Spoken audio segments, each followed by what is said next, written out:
got time, cuz. Today I got time, cuz. You lucky on that day I was acting cool, cuz. Nigga, what's up? How gangster are you, cuz? Hey. I don't fuck with you, cuz. You disrespecting me. Whoop. I don't fuck with you, cuz. You disrespecting me.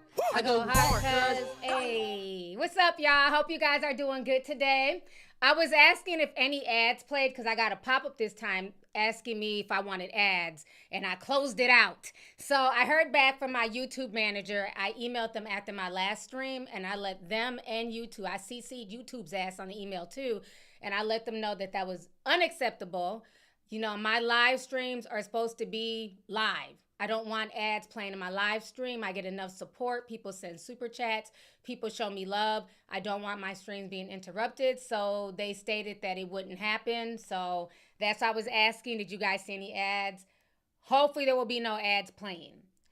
They also went on to let me know that I'm going to be losing money if I don't, play ads in my live stream. It's going to affect my revenue. But I'm like, no, I don't care about that. I care about the user experience. And when ads are playing literally every 2 to 3 minutes, that's insane. So hopefully, it won't be, you might get one in the beginning, but it shouldn't be like it was last stream where they were playing like every 5 minutes. That was ridiculous. So it shouldn't be like that.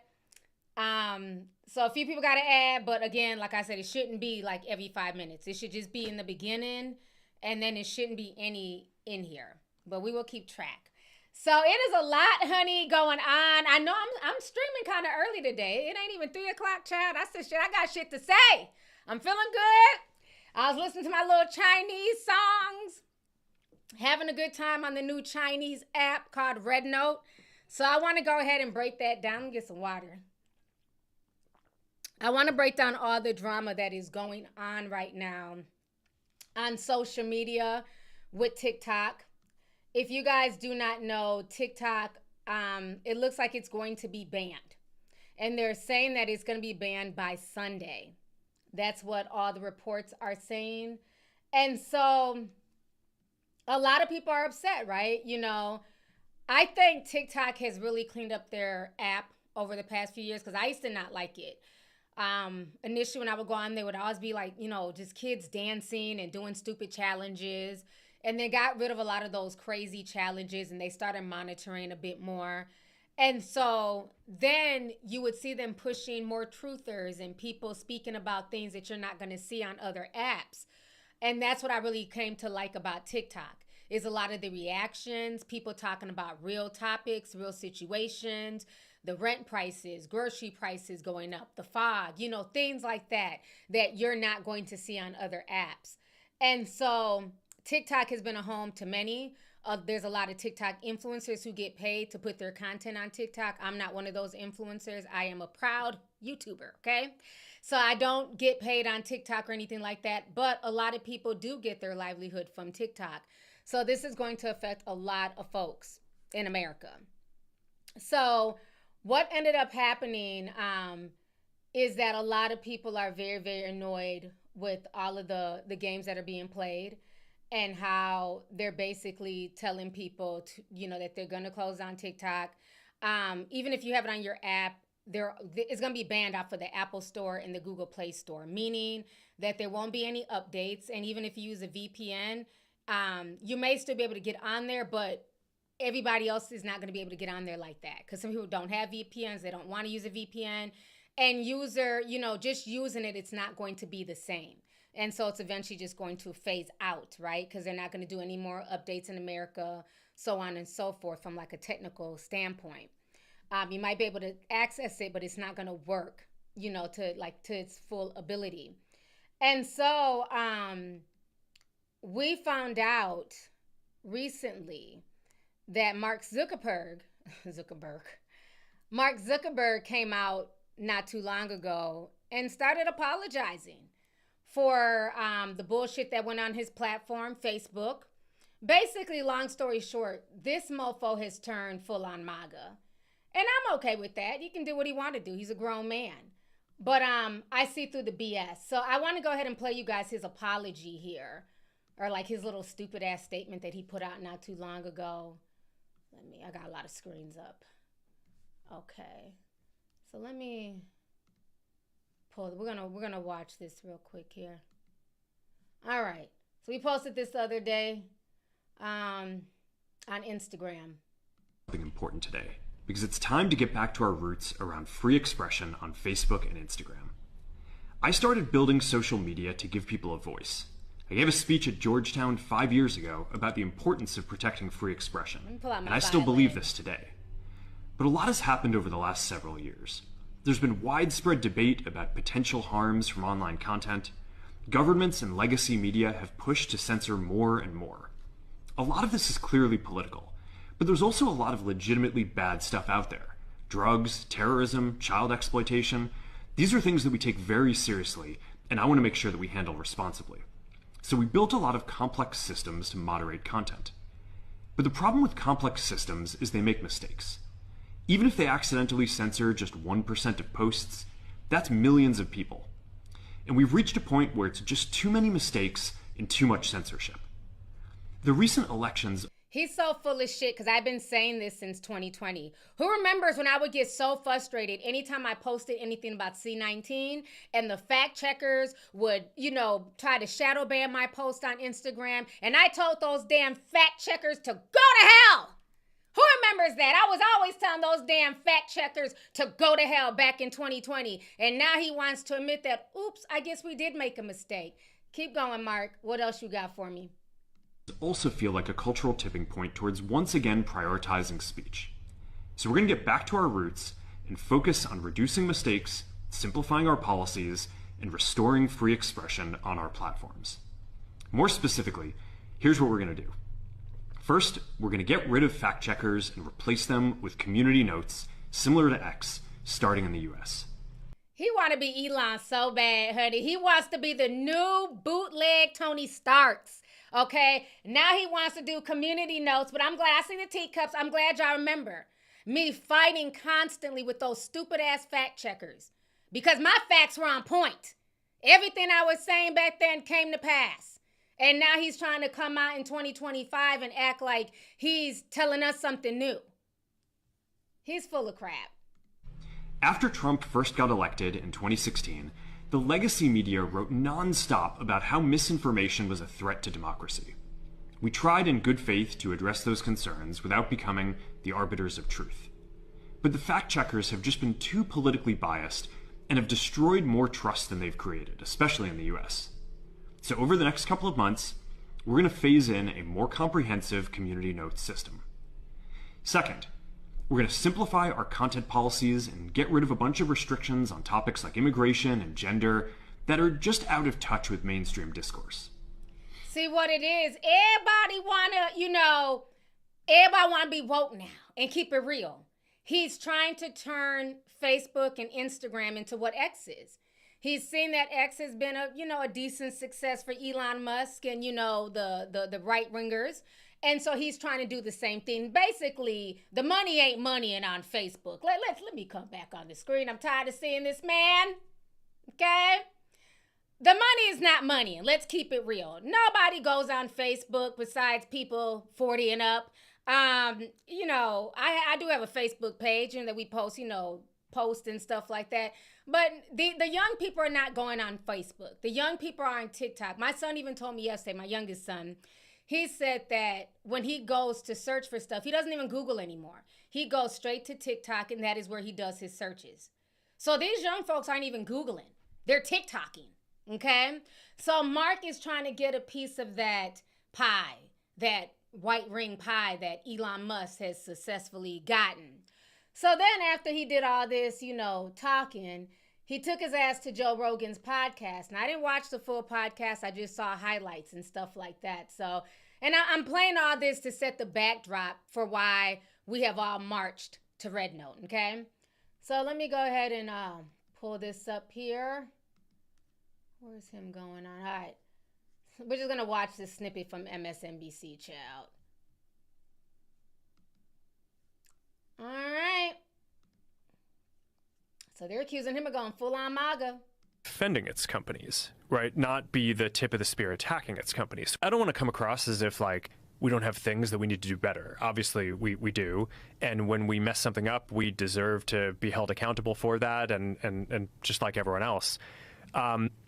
I do think that the American technology industry is a bright spot in the American economy. I think it's a strategic advantage for the United States that we have a lot of the strongest companies in the world. And I think it should be part of the U.S.'s strategy going forward to defend that. And it's one of the things that I'm optimistic about with President Trump. So that was Meta CEO Mark Zuckerberg arguing that when the U.S. government targets or attacks tech companies, it sets a dangerous precedent.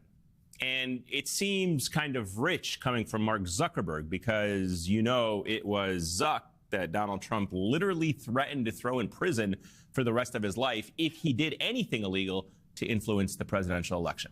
And this week, Trump even gloated that Zuckerberg. So let me see if I have the, give me just a second.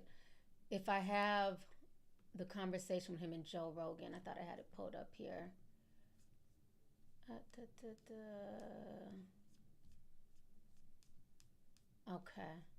Okay, yeah, I want to play this for y'all.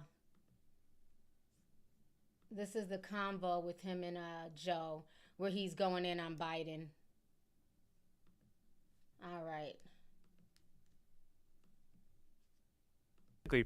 These people from the Biden administration would call up our team and scream at them and curse, and it's these documents it's all kind of out there. Oh, did you record any of those phone calls? I don't think we but I think I want to listen. I mean, there are emails. the emails are published. It's all kind of out there, and they're and basically it just got to this point where we were no, we're not gonna take down things that are true. That's ridiculous.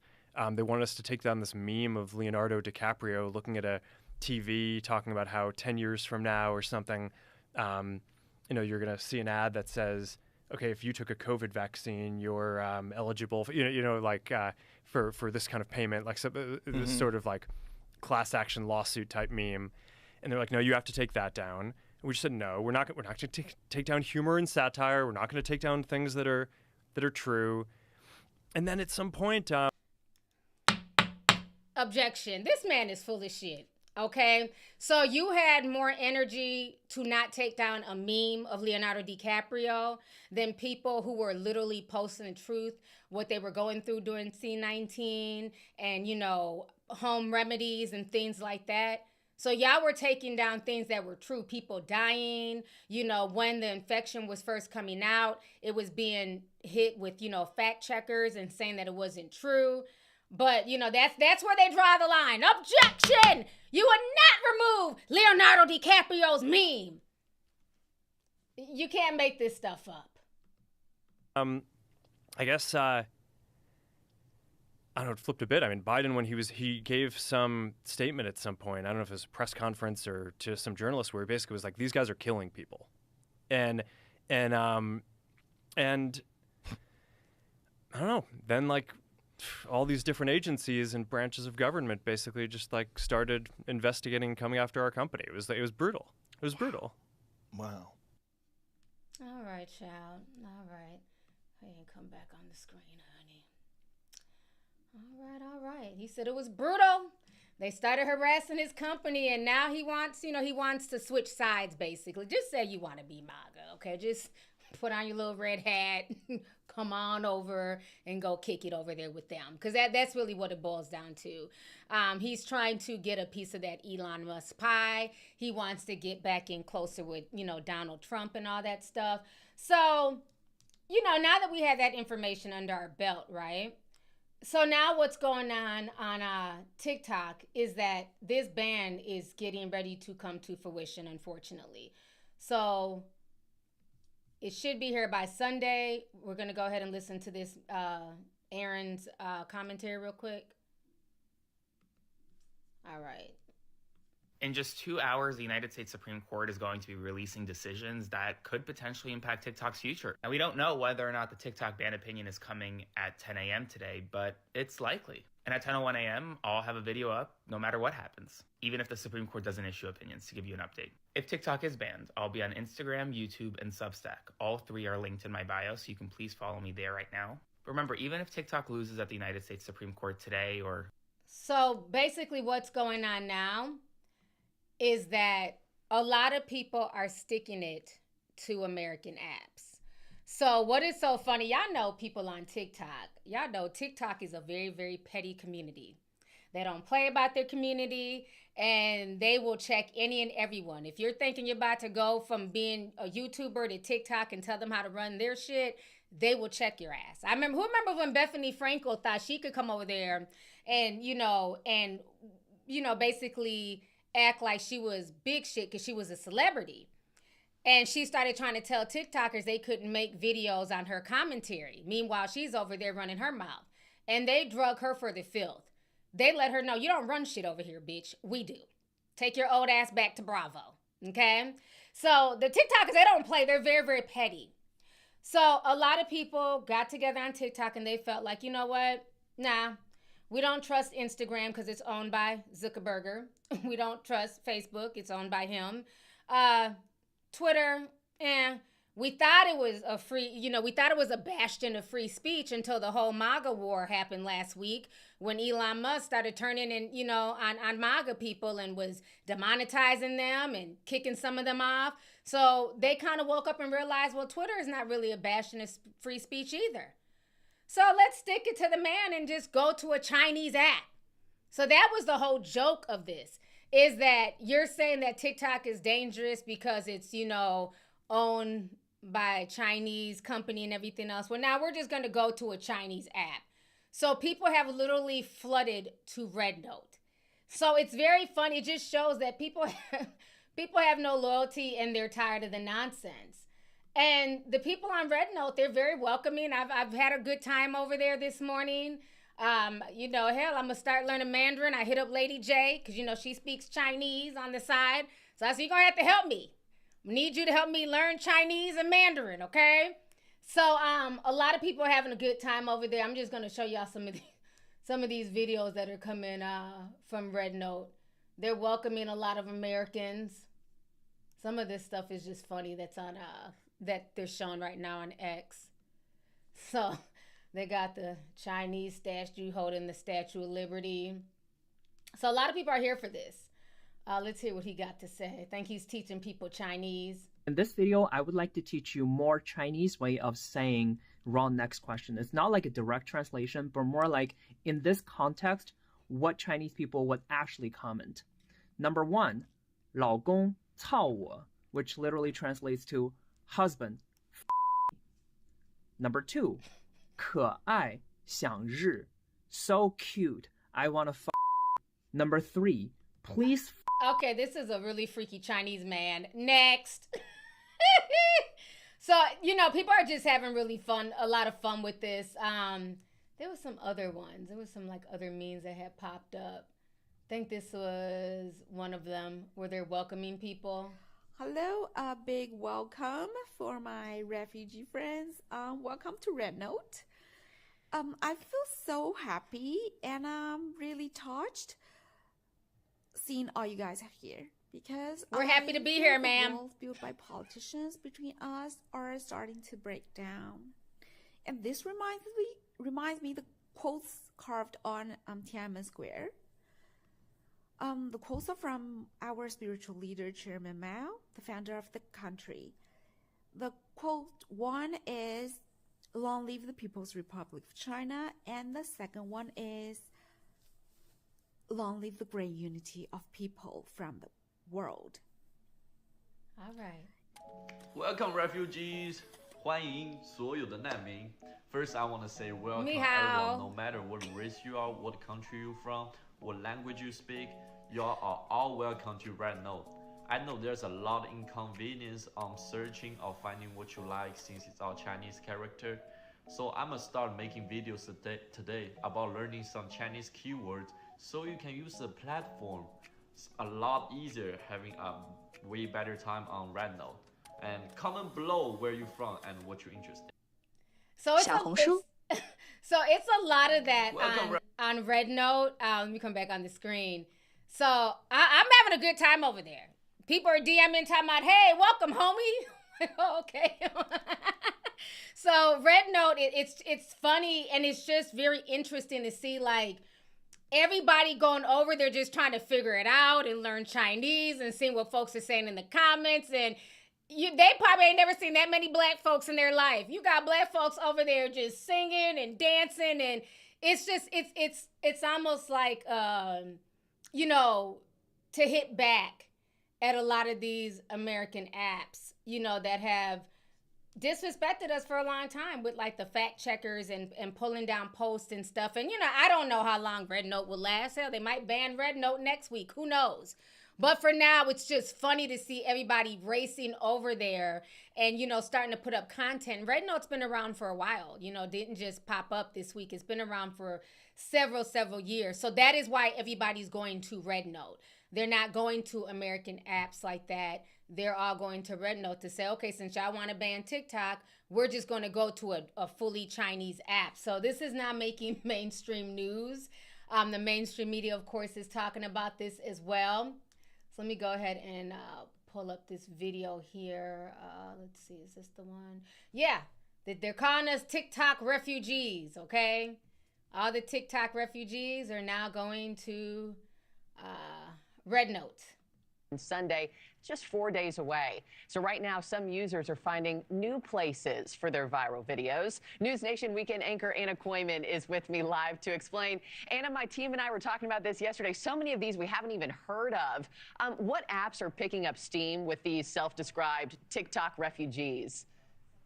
Yeah, Marky. Well, first, give me all the pineapple. Please tell Nick I love pineapple on pizza, too. Yeah, you got it. You got it. So as you can imagine, with this TikTok ban looming, there are a whole heap of apps, many that, yeah, maybe you haven't heard of, but you're about to for sure. And they're jockeying for those top spots. What may surprise a lot of folks is that a couple of these apps are also from Chinese companies as well. They're taking the top spots there in Apple and Google stores. And so take a look at this. Lemon8, which also is owned by TikTok's parent company ByteDance, is one of those taking those top spots. But unlike TikTok in its videos, Lemon8 focuses mostly on pictures. In fact, some say it's really more of a mashup between Instagram and Pinterest. And then there's another one you'll be hearing about if you haven't already, called RedNote, when these so-called TikTok refugees are really flocking there in droves. Now, this short form video app has a layout that people also do compare to Pinterest, and it's owned by a Shanghai-based company. And get this, up until yesterday, it wasn't even in English. The app and its content were mostly in Mandarin. Well, I spoke to social media expert Brock Johnson, our team did here at News Nation, and he says for better or worse, there's a good portion of TikTokers who seem to be migrating to these other Chinese apps almost in spite of that Supreme Court ban. Basically saying, hey, U.S. government, you can ban TikTok, but I'm going to go to an even more foreign app. Now, one of the most popular ones is called RedNote, which literally, when people search it or find it on the App Store, it's 100% in Chinese characters. And another one of my favorite short form video experts, Keeney Kelly, we talked to her. She says TikTok's success is because they have this unmatchable algorithm. Nobody else has been able to do it, even as they try to pick up speed and sort of copycat TikTok. She said it's also because creators are able to make a lot of cash. But we're all very upset. We're all scared because this is a lot of our livelihood, you know, so you've got like 170 million Americans on that platform and millions of business owners who that's how they make their money. Well, now that President-elect Donald Trump is weighing in, said he'd really like to have that chance to negotiate with the parent company of TikTok, ByteDance, lawmakers are holding out, some of them as well. TikTokers, in fact, they're really holding out hope, saying they really think that this app could indeed be saved. And Marky, this is really interesting too. Now some Democratic lawmakers are even calling on Congress and President Biden to push that deadline back. Yeah. It's going to be fascinating to see how it all shakes out. But I think a lot of people are saying, okay, where are the American companies and American competitors in all this? You and I will cover that here in a couple hours, too. We don't care. Next. So that is the tea. So that is what's going on.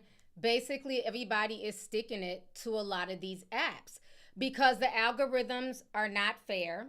One thing about TikTok is that they will push people through the algorithm. I think initially when it started, it was mainly, you know, the racially ambiguous, the really pretty influencers. And then, you know, they heard people's complaints. Like, you know, Black people are not getting pushed through the algorithm. We're not getting seen. And they changed that. And you see everybody. Doesn't matter what you look like, your weight, you know, skin tone. People get pushed through the algorithm a lot easier. You're able to be seen a lot easier on TikTok. You're able to be found on TikTok, where a lot of these apps, you're not. If you haven't been here from day one, nobody's going to see you. You can start a YouTube channel today, but unless you do something to go viral that takes off, it's very hard to be discovered on a YouTube. Instagram, they have their favorites. They do not push people through their algorithm unless you're paying for advertising. Half of the people who follow you don't even see your post on Instagram. They want you to pay for the ads on there for them to push it to your followers. That's not okay. You know, I mean, there's other apps, you know, people are saying Fanbase. I mean, you're free to go to Fanbase. I'm not going over there. I'm going to be on RedNote, and my name on RedNote is Lovely T. So that's where I'm going to be. I'm joining the TikTokers. I think I'm petty, so I'm going with the petty, okay? So that's where I'm going to be. But, you know, you do what works for you. If you want to be on Fanbase or you want to go back to Instagram or, you know, Twitter, that's your business, you know what I'm saying? But I'm just breaking down why people are running to RedNote. I'm just breaking down the pettiness of it all, and that's what I'm here for. I'm here for the petty. You know, so the whole thing is, it's just funny to just see, like, how all of this is, like, shaping out. You know, Mark Zuckerberg really thought that folks were going to flood back to Instagram, and that's not the case. People are finding other alternatives. So I just find that really, really funny. Let me see here. Let me read some of these super chats. Let's see. Andrea sent $50. Thank you so much. She says, hey, T, I finally caught a live. I've been a tea sipper since 2017.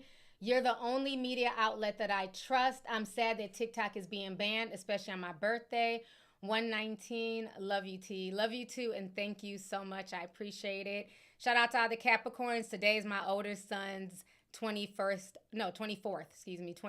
birthday. So it's Capricorn season. It's winter time. So shout out to all the Capricorns out there. Thank you so much for the super chat, and I hope you have a super happy, blessed birthday. Let's see here. 910 Keith sent $9.99. Says, I left a comment on Insta asking for this video, and you replied, thank you. I love these real world serious topic videos that you've been doing. Meta wants TikTok banned, but won't pay us creators on IG. Exactly. And I really enjoy these videos. And matter of fact, I asked you guys if you guys wanted me to do a series, like a react series on my channel called Count Your Days, and that a lot of people said that they really like that idea. So count your days. It is coming.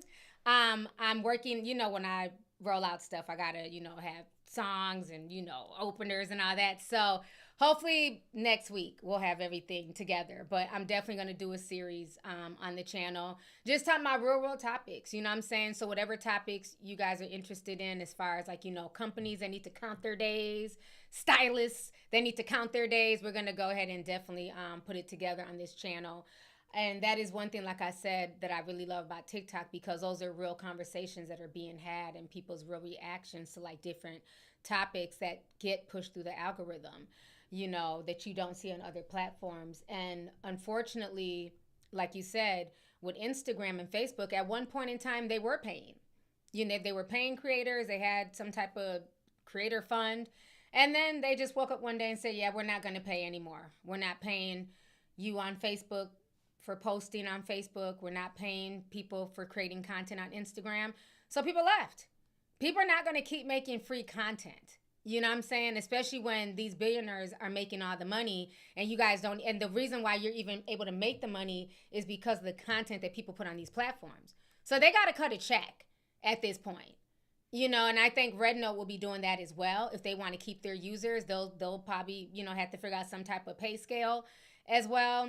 But yeah, these social media platforms have to cut a check.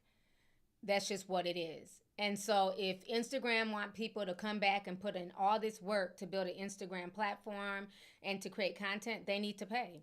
And they took that away. So I don't know what Mark is planning on doing, but people are not going to be over there on Instagram, you know, putting in work, slaving away to not get anything, but yet and still it makes his numbers look good. So that's why, you know, at the end of the day, that is why Snapchat really blew up when they started paying people, Kick, a lot of those other streaming websites, Twitch, you know, of course, YouTube, you know, they pay. But yeah, a lot of these platforms need to get up on it. If you're not paying, people are not going to waste their time. Let's see here. Janae sent 5 says, I feel like the real reason the government wants to get rid of TikTok is because it's becoming bigger than Facebook, Instagram, and Twitter. I definitely agree. And I think because it's becoming bigger with the youth, that's definitely why. Because like I said earlier, my son, he goes onto TikTok to do his searches. He doesn't search on Google.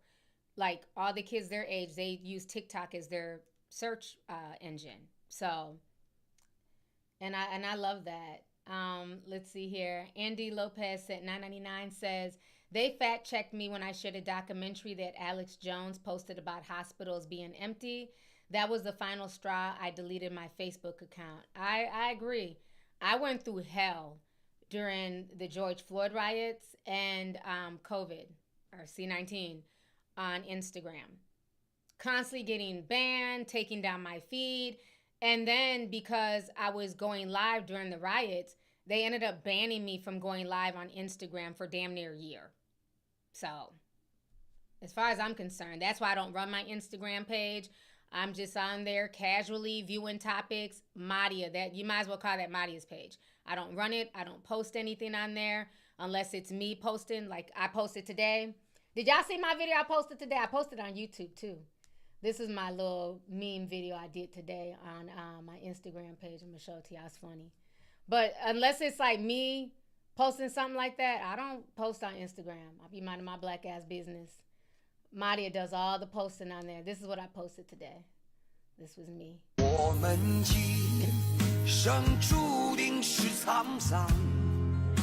love that song, y'all. I really do. So, again, if y'all want to watch a full video, I don't want to play it all on here. But that's stuff like that is me posting. But all the other stuff, that's Madia posting. But that's me lip singing, child, to my Chinese music. After being on RedNote for not even 24 hours and just seeing all the Chinese stuff. It's funny. I'm trying to learn Mandarin now. Somebody told me to get on Duolingo. And you can do like a lot of translating on there. So I'm definitely going to have fun on the app. You know, people are trying to make it super serious. Like, oh, they're data mining just like TikTok. All these apps are data mining. There is no privacy. So I don't care. Let me have my fun. Let me scroll, see what people are talking about. You know what I'm saying? What's cracking. I don't want to hear all the other bullshit. Oh, you're signing your life away and it's all in Mandarin. Bitch, you don't read none of that shit that's in English. Y'all download apps and hit accept. None of y'all are reading all that nonsense. So stop trying to act like all of a sudden, you know, it's something different because it's Mandarin. Y'all don't read that shit in English. Let us enjoy the damn app until they take it away. Okay?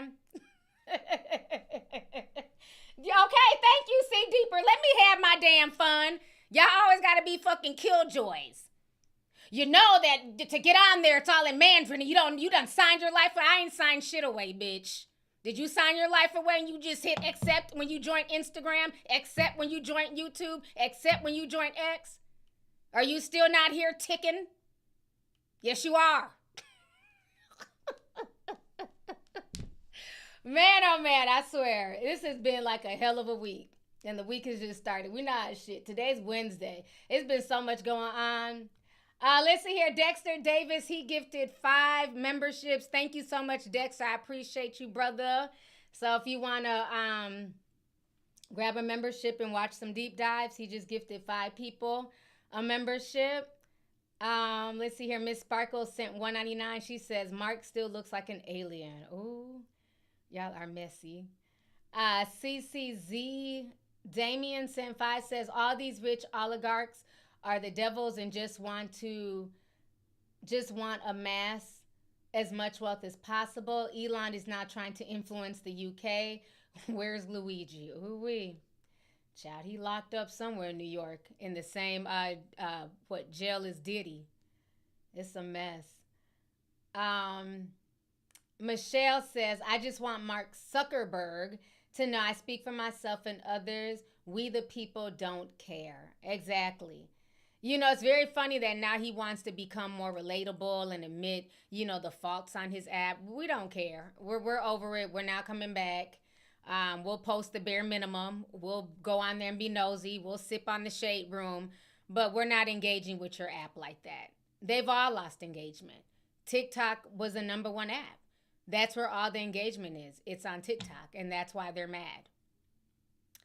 Let's see here. Sadre Ashkar, sorry if I mispronounced your name. She said $1.99, so this is my first super chat. Love you, Auntie. Love you, too. I see you're from the UK. Thank you so much for joining me today. I appreciate you. Let's see here. Ken's Color Box sent $1.99, so let's speak with our dollars as well as our consumer power. Exactly. I definitely agree. Thank you. Nicole Todd sent $4.99. Says, I never did a super chat before, but I'm such a fan of your content. Thank you so much, Nicole. I appreciate you, sis. Thanks for coming through. 9110 Keith sent $4.99. Says, I make about 3 to 6K per month on TikTok. The government taking away people's income with creators' businesses, making money in this economy isn't going to go well. I definitely agree. You know, keep doing your thing over there. TikTok is an income for a lot of people, so I definitely feel horrible. It would be the same thing if they just decide to close down YouTube. This is where I get a majority of my income. This is where most people get a majority of their income that are YouTubers. You know, and they're not taking that into consideration. And people on TikTok put in work. You know, you might think you're watching a 1 to 3 minute videos. Trust me, I tried the TikTok thing. It is a lot of work. It is a lot. You know, especially to get it down to that small time frame. I mean, now they do longer videos on TikTok, but people on TikTok, they're posting on there every day and they're working hard and they're grinding it out. You know, and TikTok is definitely paying money. So I just hate that. You know, hopefully, like I said, with RedNote already changing, it was a fully Chinese app 24 hours ago, and already they're changing a lot of it to English. So hopefully they'll also have some type of pay structure as well. Let's see here. And, you know, definitely bring your peoples to YouTube because, you know, YouTube is still paying. So if you have a fan base already, definitely bring them to YouTube. Let's see here. Tiniest Little Kiwi sent 10. Says, Mark is upset that people didn't flop back. Time to learn to sing Chinese and, to sing Chinese snack store song. Girl, you just writing the Chinese at this point. Thank you so much for the super chat, sis. Appreciate you. Let's see here. Anna sent $4.99 says this band is going to change the music industry because no longer can people find artists on TikTok or new upcoming ones. Tyler got famous from TikTok. That is a really good point. I didn't even think about that. A lot of the songs, especially for me, child, my big age, I know a lot of songs from TikTok. You know, because you see them, people dancing to them, people using them as their backdrop for their videos. So that's how a lot of songs come into my consciousness is from TikTok. So that is a really good point. It's definitely going to affect the music industry. So, which I don't feel bad for them because remember, they were also the ones being greedy who took their songs off of TikTok not too long ago. And then TikTok finally came to some type of negotiation with them. Then they brought their songs back. So, you know, this is a case of be careful what you wish for. Let's see here. Charis, Transportation World sent 10. Says, hey T, this is my first time sending the super chat. I want to say I've been watching you since 8th grade. I'm now in my 20s. Also, congratulations on 1 million subscribers. Thank you so much. I appreciate you. And thank you for being an OGT sipper. Let's see here. APS sent $179 in Thailand money. He says it's about to be 4 a.m. here in Bangkok, Thailand now, but the difference won't stop me to show you love and support, T. Thank you so much. Thank you for staying up with me all the way on the other side of the world. I appreciate you. So thank you so much. And again, if you're on RedNote, follow me. I'm Lovely T on RedNote. Let's see here. Munchkin07 sent $9.99 says, thank you for going live today. Have you ever thought about joining Blue Sky app? Nope. Not interested. I'm really not interested in any more American apps, to be honest with you. Outside of getting my content from X because of the trending section and TikTok. And, like I said, we use Instagram just to promote or whatever. I'm not interested in Blue Sky or any other thing else. I already went and downloaded RedNote. That's enough for me. So I haven't been on Blue Sky. I don't know what Blue Sky is about. Nothing. Hey, you coming back from school? Okay. All right. I'm live. The college student is here. Let's see here. Rio Marquis sent 199 says, I get a lot of great information from TikTok. Yes. Like I learned today, just scrolling minding my black business, that if you use a grill brush, like to clean your grill, some of those needles can get caught in your grill. And then when you go to cook meat, they can get lodged in there, because a 4-year-old almost died. And they found a needle in their throat. They had to get like a CT scan to see it. And it was from the grill brush. That's just like random shit that you just learn on TikTok. I wouldn't have learned that scrolling the streets of damn Instagram. So there's all types of doctors on there and nurses. I really enjoy it. I really do. So now I want to get on this time. How long have I been on here? I've been on here 42 minutes already. We got over 7,000 people. We got 7,000 people watching and only 1,700 likes. Can y'all please hit the like button? If y'all are enjoying the stream, please hit the like. So we got to talk about this Drake situation, okay? Drake, once again, is in his feelings, honey. Say, Drake. So what's going on is that earlier today, people thought that Drake was dropping the lawsuit. So let me go ahead and show y'all this. Give me just a second. So earlier this morning, it was announced that Drake had withdrawn his petition against Spotify and UMG after accusing them of launching an illegal scheme to boost numbers for Kendrick Lamar. Okay? So a lot of people thought that this was him dropping the lawsuit. And then we found out a few hours later that not only did he not drop the lawsuit, but he is suing now for defamation. So he's saying that basically UMG used Not Like Us to tear down my career. He is suing Universal Music Group, who is owned by Lucian Grange, for defamation of character. So he's not backing down whatsoever. I want to go ahead and pull up the lawsuit here. There's some interesting parts of the lawsuit. I went through a lot of it earlier. That's what took me so long to get on.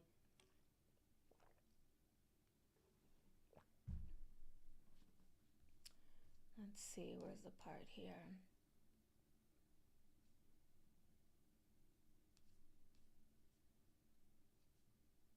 Okay. This is the part where he's also blaming the streamers. I'm going to read that part in just a second. Hold on. I want to make sure I have it up before I just keep pulling stuff.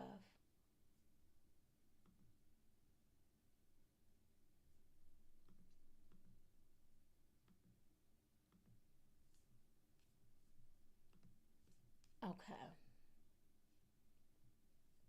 So I want to read some of this New York Times article, and I'm going to get into that part of the lawsuit where he's suing the streamers. So they're saying here, basically, in a lawsuit filed Wednesday in federal court, Aubrey Graham sued Universal Music Group, the record company behind both rappers, for defamation and harassment, calling its release and promotion of Not Like Us an example of valuing corporate greed over safety and the well-being of its artists. Interesting. Okay. Let's see here. He says here that Universal, having approved, published, and launched a campaign to create a viral hit out of the rap track that was intended to convey the specific, unmistakable, and false factual allegations that Drake is a criminal pedophile, and to suggest that the public should resort to vigilante justice in response. Noting the cover art for Not Like Us features a photo of Drake's Toronto home, dotted with markers meant to represent the presence of registered sex offenders. The complaint invokes a shooting at the residence days after the song's release that injured a security guard, calling it the 2024 equivalent of Pizzagate, and the city's 2 others attempted trespassers in that days that followed. So is he also going to mention the fact that The Weeknd's home was also shot up in LA before his house was shot up? Okay, so we're not going to mention that? Oh, okay, all right. Then he goes on to say the suit was brought on behalf of Drake by Michael Gottlieb, partner at Wilker Ferrell Gallagher, who previously represented the owner of the Washington pizzeria that was targeted by the Pizzagate conspiracy. So then they go on to say in November, Drake had initiated pre-litigation actions against Universal in the state of New York and Texas, and naming Spotify, the radio conglomerate, and the radio conglomerate iHeartMedia as potential participants in an elaborate scheme to promote Not Like Us using bots and payola. Scroll down here.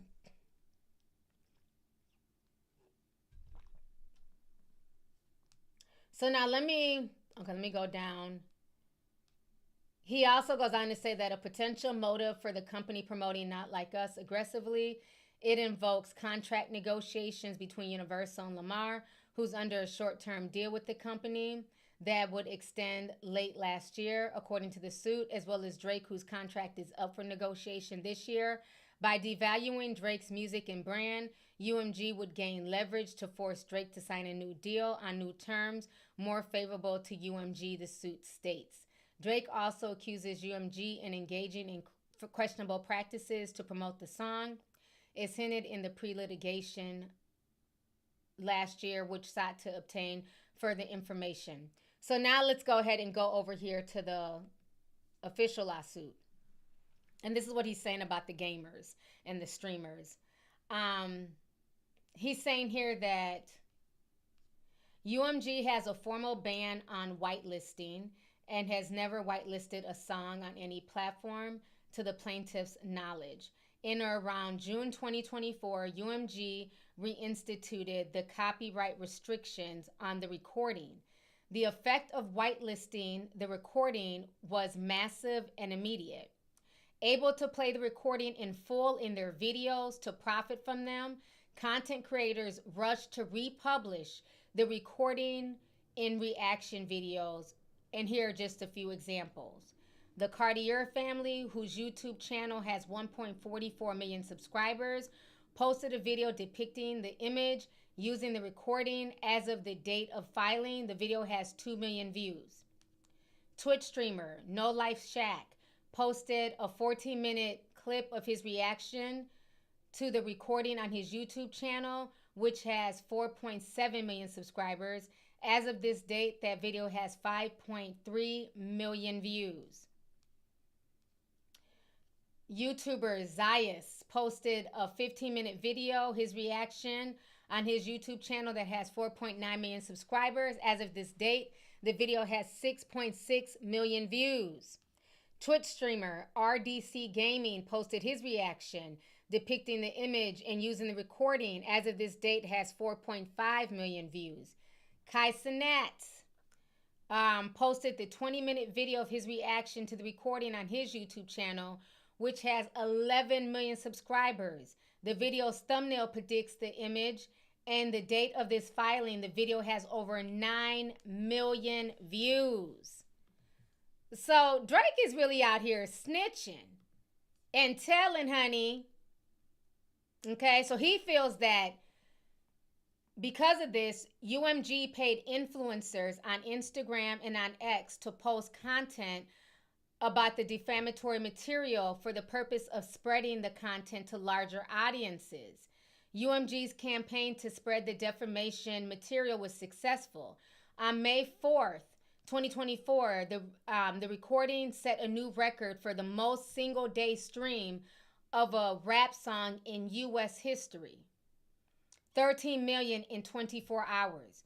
Within the first week, the record which debuted at number 1 on the Billboard Hot 100 list, 70.9 million official streams, 5 million radio airplays, audience impressions just 1 week later. Record broke for that record for the most streamed song in a 7-day period, which was 96 million streams.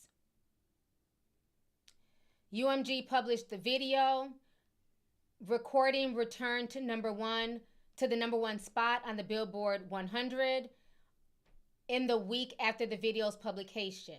The recording was streamed an additional 53.8 million times and played on the radio an additional 40 million times. It's a long lawsuit. We're not going to keep going, but that's the gist of him basically now upset and dragging the streamers into it. Now, let me say this. I got my tiny gavel here. Objection.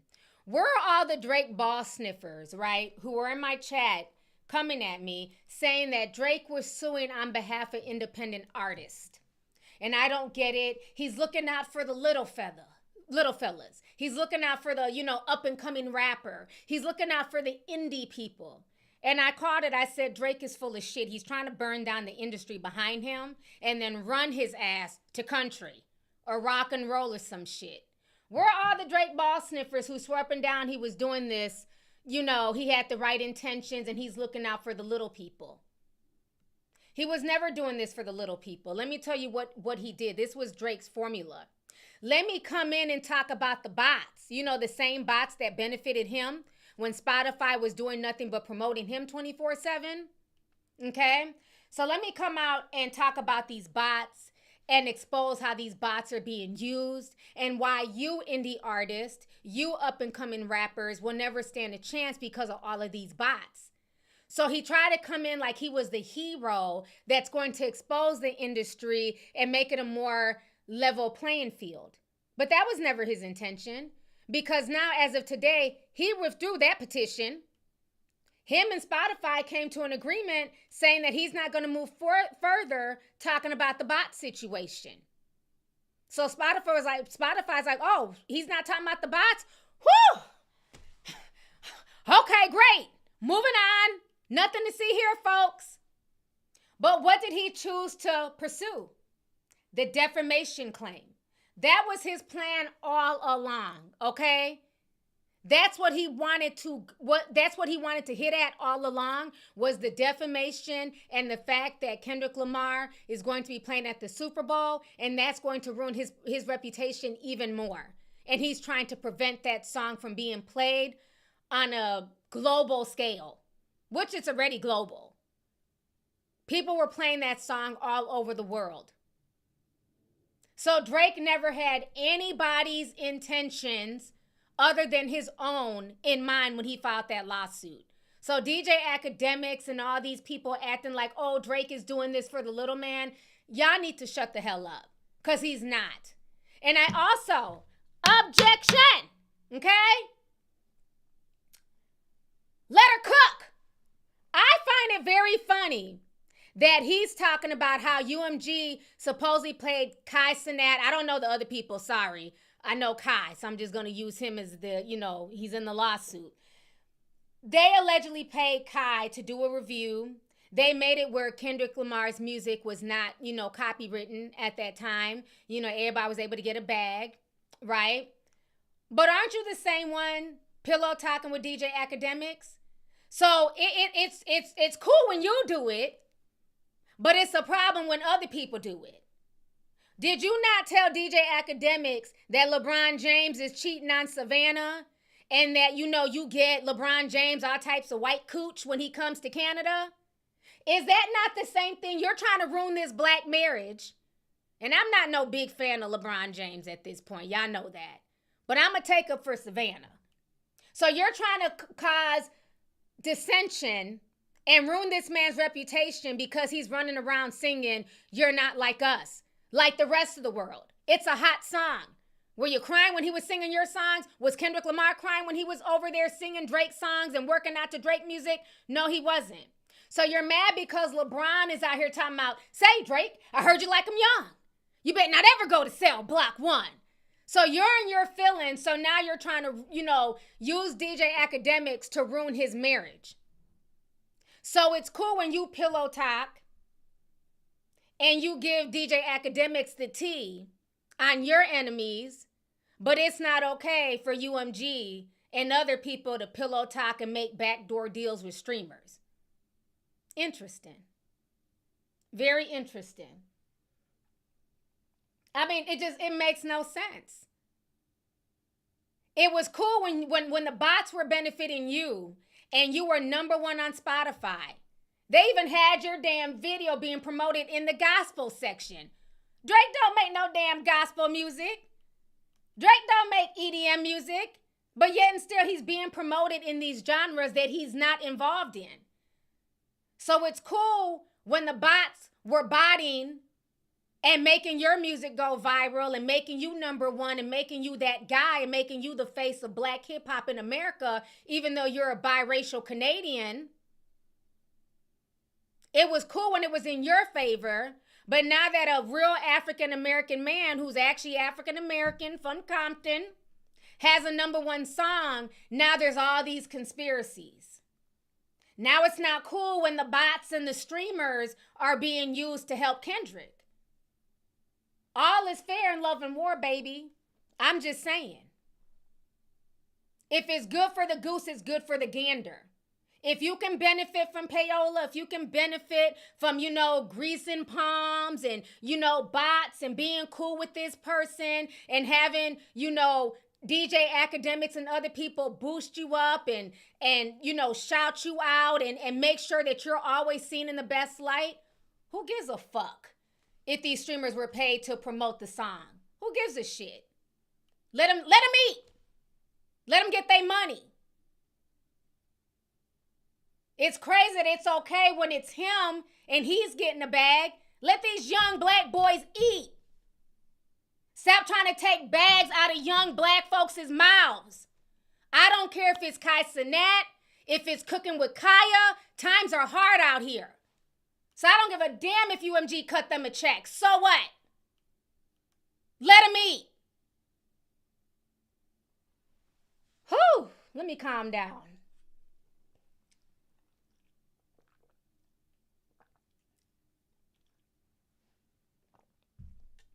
Tired of this shit. When that white girl, Bobby Atoff, whatever the hell her name is, the one who took Funny Marco's whole stick, when you was laid up in her fucking bed and she was promoting you, it was all good. Didn't you cut her a check to go on her damn platform? It was all good then. But the second black folks could even be potentially making money, it's an issue. You're dragging these young dudes into lawsuits for what? Even if that was the case, who gives a damn? Aiden Ross makes all this money online to promote what he wants to promote sports betting. He was also talking about you're not like us and singing along and rapping along. Why ain't his name in the lawsuit? Oh, is it because Aiden Ross is, you know what I'm saying? I'm just saying. Because I could have swore he was also rapping along and, those are some of his best friends. Why his name not in the lawsuit? Y'all not ready for that conversation. Somebody said, let her cook. I'm just saying, I'm tired. I'm so tired of black content creators always getting the short end of the stick, always getting thrown out there. Kendrick Lamar broke records. Just let it be. Honestly, he's bringing more light to it, and you're out here looking crazy. You're literally crashing out. Had he just, ignored it, you lost the battle, disappeared, allowed us to miss him, because we're never going to take from Drake's catalog. That's what we're not going to do. We're not going to act like Drake don't got bangers. Y'all know I used to be a big Drake fan, so I'm never going to take that from him. But he has not allowed us to miss him. You over here trolling DeMar DeRozan so much that you're not even allowed a headset now at the Raptors games. They say you're not getting a headset no more. You can just go sit your ass in the crowd. You're doing too much. You're crashing out and it's not a good look. So for all y'all ball sniffers, y'all OV ho ball sniffers that was coming at me, once again, Tigro Damas was right. He wasn't doing this. Go back and watch my stream from a few months ago when I was breaking down the first lawsuit. He wasn't doing this to be a hero for indie artists, for up-and-coming artists. That was a ruse because he was too chicken shit to just come out with the initial lawsuit and say, I'm coming out because I'm hurt, the money's not moneying, my brand is damaged, and I blame Kendrick Lamar and UMG. And he's going after UMG because he knows it would look really, really bad if he went directly after Kendrick Lamar. So I'm going to go after UMG, but I'm also going after Kendrick Lamar low-key as well. So he knows what he's doing, and I don't feel bad for him. Because honestly, he could have let this die down and then came back a year later, and we'd have been like, yeah, Drake, you lost, but whatever. We like the new song, moving on. Imagine if Meek Mill pulled the stunt that Drake is doing. He literally helped to, mess up Meek Mill's career for a time. Meek didn't sue. Meek took it on the chin. Went to Diddy house. I'm just playing. Let me stop being messy. Okay? He took it on the chin. So for Drake to sue, this is setting a precedence. This is what hip hop is, come down to. He's literally trying to burn down hip hop with him. And that's why people say that, at this point in time, they're going to have to start gatekeeping hip hop. Because there was never a reason for this man to be the face of American hip hop anyways. He needs to be the face of Canadian hip hop. He's a Canadian. So because hip hop is no longer working in his favor, like who was that, the white streamer he was on? The one that didn't even know no hip hop music, didn't even know Drake's music. Y'all can write his name in the chat with the blonde hair. I forget his name. But he said it on his stream. Hip hop is weird now.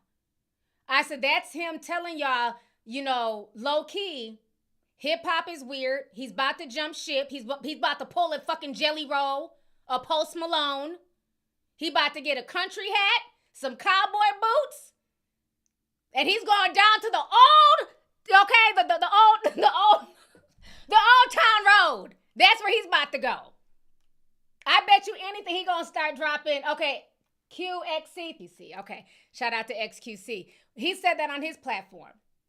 And that let me know right there and then he was trying to drop little, breadcrumbs. He's about to leave hip hop and he's burning down hip hop with him. He's taking hip hop down. He's exposing stuff that didn't need to be exposed. Because we've been talking about bots.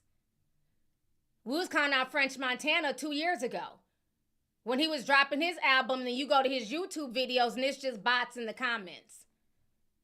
So the botting conversation has been a conversation. But like I said, when Russ was talking about it, and that's what I was telling y'all on my last stream, y'all want to act like he's some type of hero, then why didn't y'all give that same energy to Russ? Because Russ was talking about this shit 8 months ago, and nobody was talking about it. Nobody was giving Russ props like that. Drake didn't come out and say, y'all go ahead and support Russ. Russ is telling the truth about these bots and these streaming farms. No, Drake sat there quietly because Drake was the man at the time. So he didn't care. But now y'all want to act like he's a hero? Hell no, I saw through the bullshit. This was what he really wanted to do from jump. He wanted to sue for defamation from jump. But he had to kind of come in a different angle and put a guise on it and then switch up. So I hope y'all are happy. OVO ball sniffers. Somebody said, hold on. Oh, I just seen a comment and it just like, the chat is going fast. Yeah, it didn't affect him. That's why he was quiet. Well, the people like Russ, but let's keep it real. The reason why the industry is always quiet on Russ, a lot of people are jealous of Russ. Regardless if you like his music or don't like his music, if you think he's arrogant or whatever, Russ set the precedence. Russ got to that bag. I'm never going to hate on his hustle. He didn't go in through the labels. He grinded. He did that stuff himself, made his own money, went direct to consumer. And then once they seen that he had a buzz and was getting a bag, then he was able to negotiate a fat-ass distribution deal to make him a bit more commercial. So that's why a lot of the industry people don't really take to Russ like that, because they're mad because their asses are stuck in fucking 360 deals. I feel away too.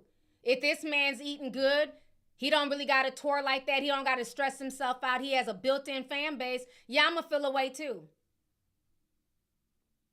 So I really think that's why a lot of the industry be quiet and don't really be trying to come and support Russ when he speaks the truth. I'm just saying. No, not Russell Simmons. Ain't nobody talking about that weirdo on Bali. We're talking about Russ the rapper. Child, somebody said, who, Russell Simmons? When was the last album that you know Russell Simmons done had?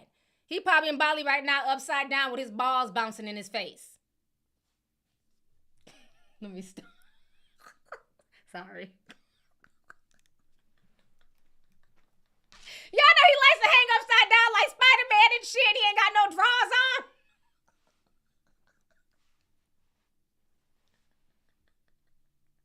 All right, let me stop. I can't believe somebody said, who, Russell Simmons? Oh my gosh. Y'all are too funny in this chat today. I swear. I need to come online a little bit earlier. It's a whole different energy right now. Let me see here. Let me read some of these super chats. Nash says, Drake gonna F around till somebody find Millie Bobby Brown's burner phone that she talked about in that interview when she was a kid. Notice how Kendrick has yet to say anything. Hit dogs holla. I definitely agree. And the thing is, a lot of people are saying he does have a case, Kendrick, that's defamation. And I get nobody wants to be tied to, being a pedophile, but I do recall in the lyrics, he says, say, Drake, I heard you like him young. He asked a simple question. He didn't say, Drake, I watched you, having sex with a 13-year-old. He says, hey, Drake, I heard you like him young. So your response should be, no, Kendrick, I don't like them young. What the fuck are you talking about, sir? That's how a rap beef, that's how you beef in a rap battle. Like, that's how you go back and forth. Like, he's asking a question. That'd be like somebody saying, hey, T, I heard you like to cook. Well, shit, I do like to cook. Hey, T, I heard your cooking's good. Well, damn, you heard right. Yes, bitch. Let me go ahead and fix you a plate. He asked a question. And you do have some weirdos hanging around you. He asked a legitimate question. He said, Baca got a weird case. Why is he around? Inquiring minds want to know. He's just asking questions. He didn't say he had receipts. He didn't say that, he had Drake on camera, fondling underage girls. He didn't say that. He just said, hey, Drake, heard you like him young. He asked a simple question. And all you have to do is just reply back. Say, no, I don't. I'm just saying. I don't think he has a case. I just don't. This is rap beef, and that's just what it is. And my thing is, where does it end? Like, where does it end, Diane? If we're going to say that you can't say certain things in a rap song, then you might as well, that's going to kill rap. Because that's what rap has always been. People going at each other, beefing, making up, making songs, being braggadocious. That's just part of hip hop. And the way that you respond is to rap back. That is the whole point of hip hop. It's not lawsuits. Like, this is weird. This is weird. And this just goes to show you that he was never really a part of hip hop culture. The fact that he's suing. He was a grifter. He was a grifter. Somebody said I need to be Kendrick Lamar's lawyer. I mean, I'm just saying. Don't threaten me with a good time. I should be a lawyer. I just don't think he has a case. I just don't think he has a case at all. It's a song. And again, like we say in the South, the hit dog hollers. If it's not true, then you keep it pushing. And again, had he just sat out for a while, allowed people to miss him, it'd have been water off of a duck's back. People would have not necessarily forgotten about it, but people would have moved on.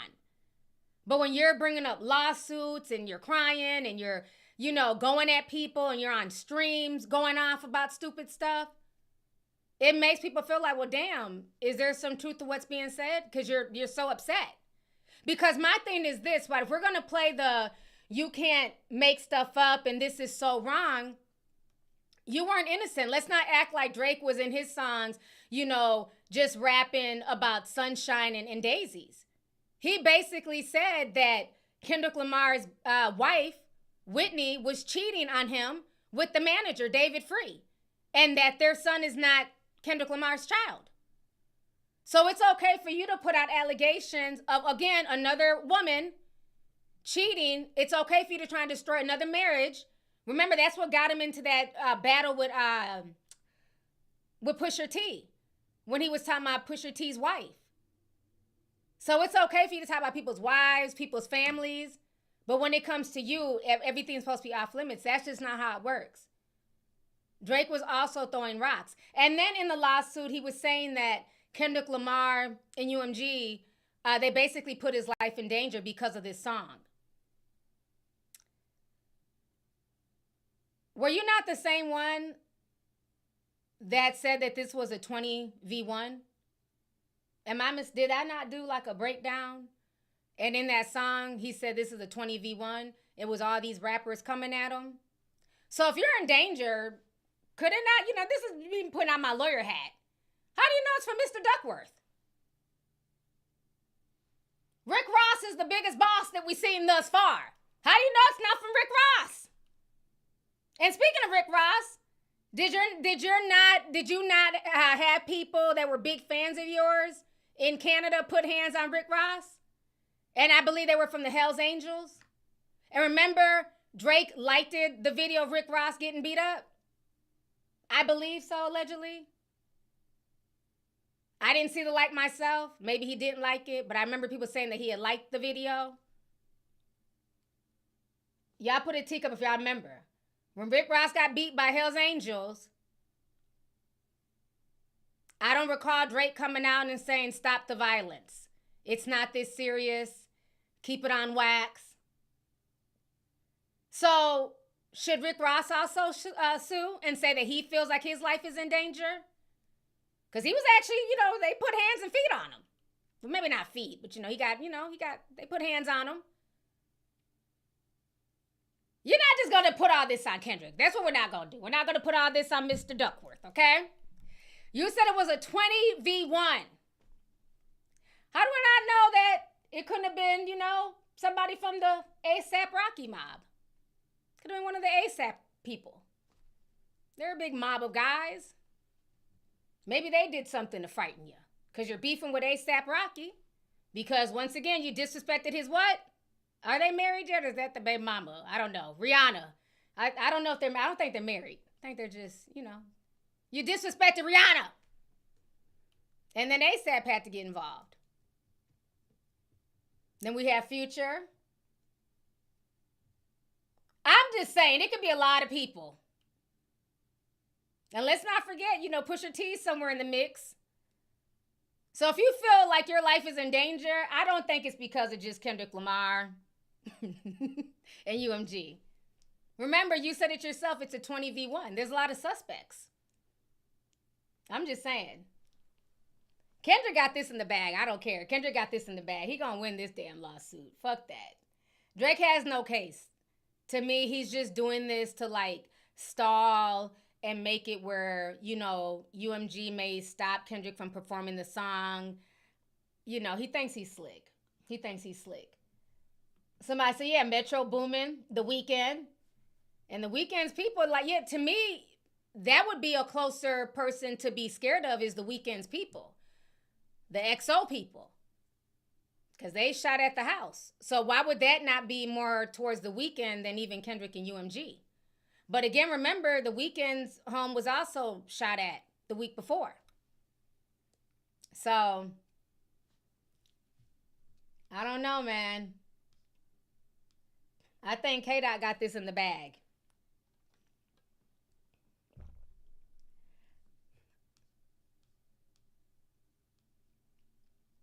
Let's see here. Miss Sparkle says LeBron tried to speak to him, but Drake refused. Oh, well, I'm not about to chase behind no grown man or grown woman. Next, you don't want to speak, the sun will still rise and set. The same way when LeBron was like, I'm leaving X. We don't care. Water is still wet. Go on about your business. So, yeah, he's a clown. How we learn and grow daily. Sam 5 says Aubrey needs to go sit down somewhere. # boy bye. He does. He's going out sad. And I used to be such a big Drake fan. I would have never thought that Drake would be going out like this. Just pitiful. Let's see here. Shy B sent 20. Thank you so much for the super chat, love. She says, I'm pretty sure Drake texted Kai on stream to stay up because he was about to drop during the beef. Ooh. See, I don't watch his streams. So you're telling me, Shy, this is what Shy B's saying. Y'all can put a teacup if y'all agree because I don't watch his streams. She's saying that Drake texted Kai during his stream to stay up because he was about to drop a song. So once again, this is going back to what I was saying earlier.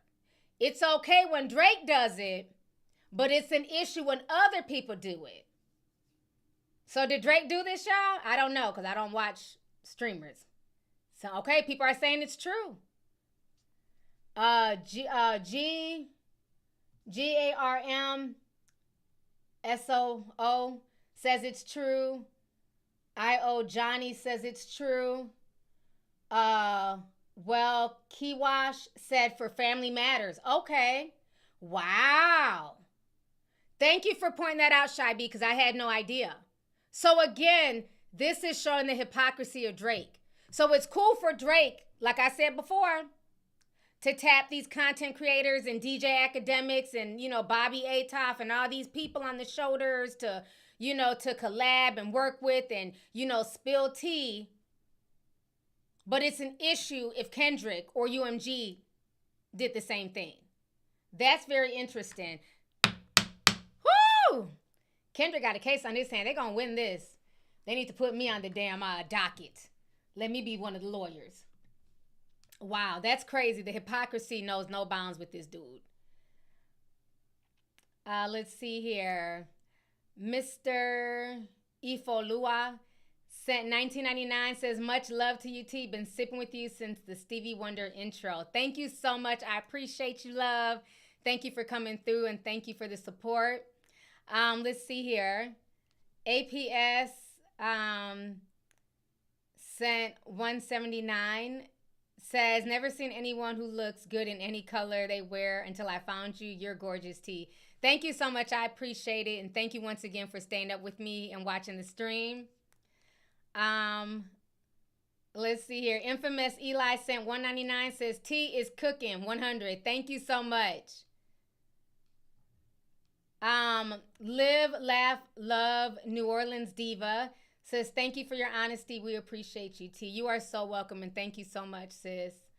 Shanita sent 5 says, oh, hell nah. They got T on 100. Mount up T sippers rewrite out after this live. Yeah, they had me high. I just hate that. That lawsuit just is ridiculous. It really is.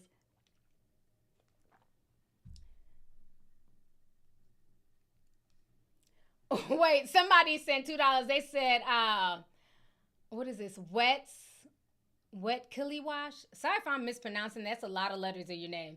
They said part of the document, part of the lawsuit document says Kendrick grew up in Oakland. Why would they even put that in there? He's so messy. He is so messy. Kendrick grew up in Oakland. Okay, all right. Okay, sir. We've heard enough from you here. So yeah, Drake is going out sad. I want to get on the last topic here before I leave. Justin Bieber.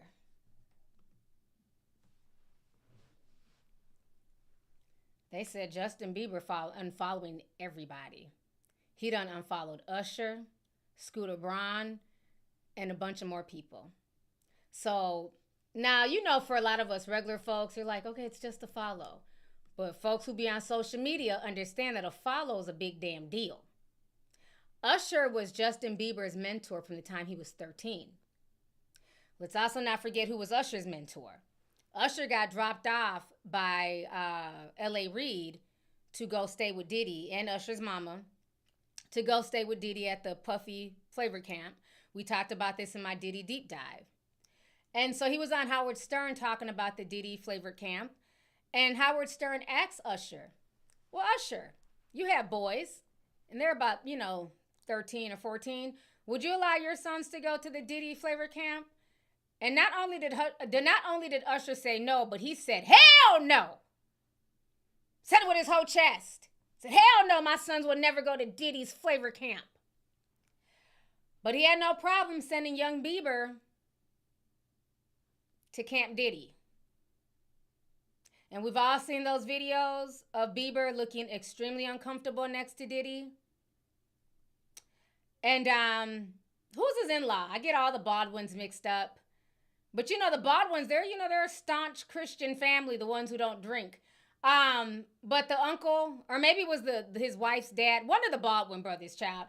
Because we posted on my Instagram page. Let me see, matter of fact, let me scroll and see if I can find it. He was going in on the industry, talking about the evils of the industry. Let me see if I can find it. We posted a few weeks ago. One of the Baldwins. And I wonder if that has something to kind of do with Justin finally waking up and just saying enough is enough. He's tired of keeping up the facade. I'm trying to see if I can find it because we posted it.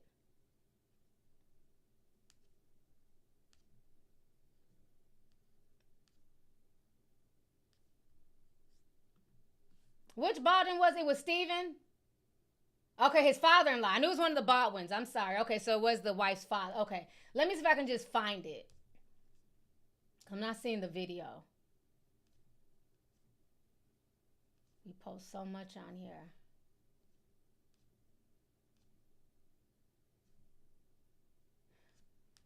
Let me see if I can Google the video.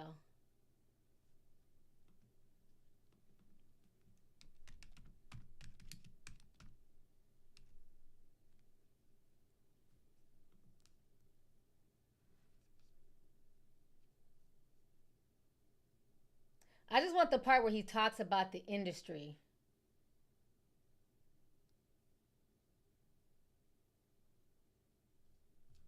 Hold on.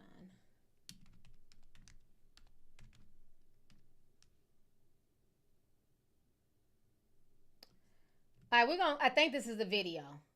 Because he had on glasses. Oh, yeah, here. Okay, I found the video. Okay, we're going to watch it. Hold on.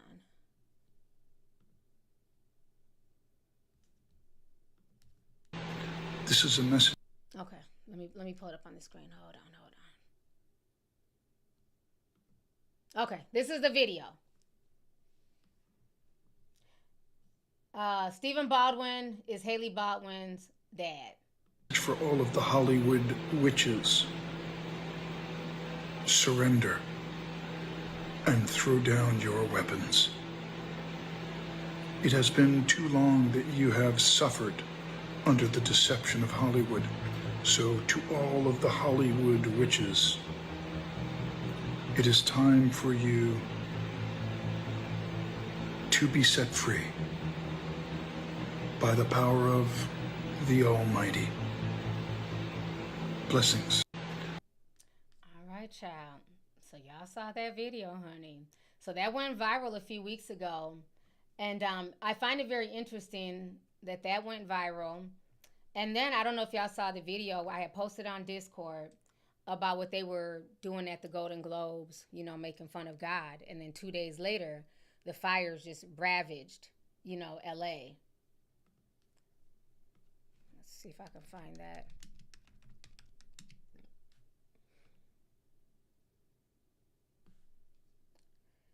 Here it is. Much has already happened in the first half. Let me go ahead and pull it up here. We're going to watch this. And I'm bringing this up to make a point. This is them mocking God. Much has already happened in the first half, and the acceptance speeches have been on fire. Who got shouted out the most? let's look at the numbers. All right, cast and crew are leading the way with 11 mentions. Moms are holding strong with 3 shout-outs. God, creator of the universe, 0 mentions. And Mario Lopez, host of Access Hollywood, 1. All right. No surprise in this godless town.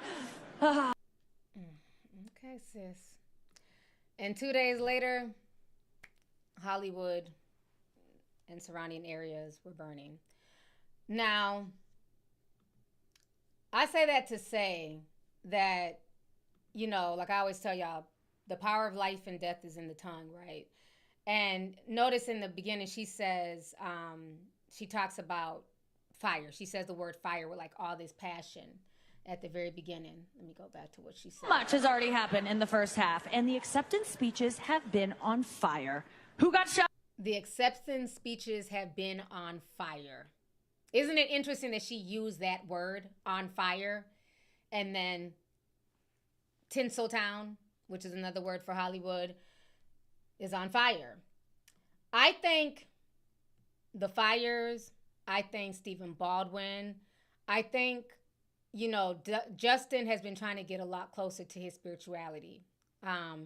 The way he even got into the music industry, you know, his mom was like a big follower of one of the pastors, because Justin was running around with him for a while, for a few years. Somebody lent, I can't think of his full name. But I'm thinking him unfollowing them has a lot to do with what's going on. It's almost like a cleansing or a rebirth for him. So let me play this video of one of these Instagram guys that I follow, and he's talking about it here.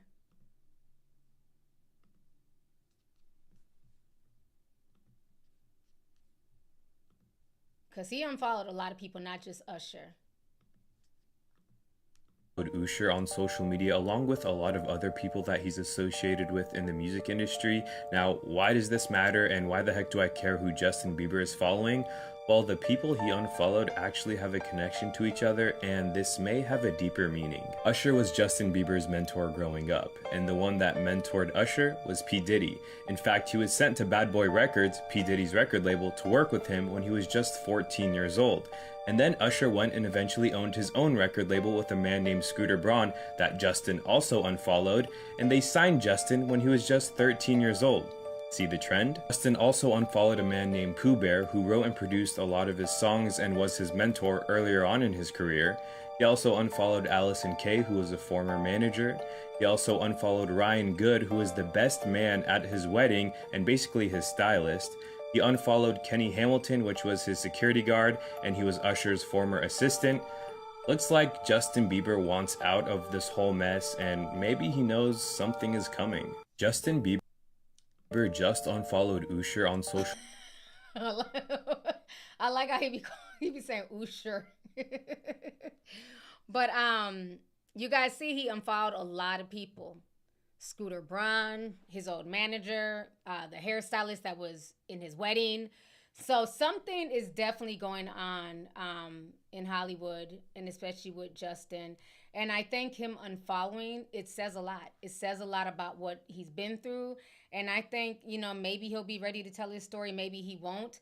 But I think something definitely happened to Justin. I don't care what anybody says. You know, I've watched enough videos to see that he's obviously dealing with some type of trauma, especially that video of him crying about Billie Eilish and just wanting to protect her.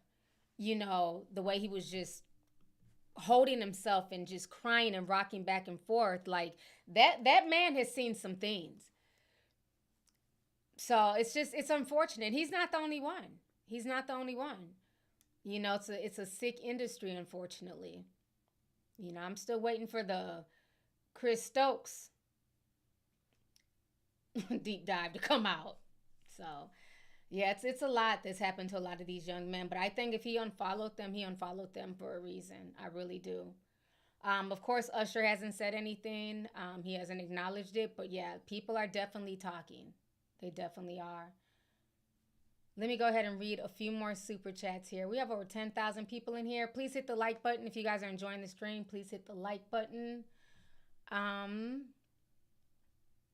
Let's see here.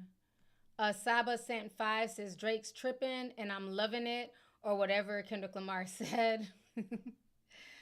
Strawberries, Straw Sweetness sent 10 says Drake thought he was rap battling on Degrassi. Nah, Drake, you've entered a real beefing battle.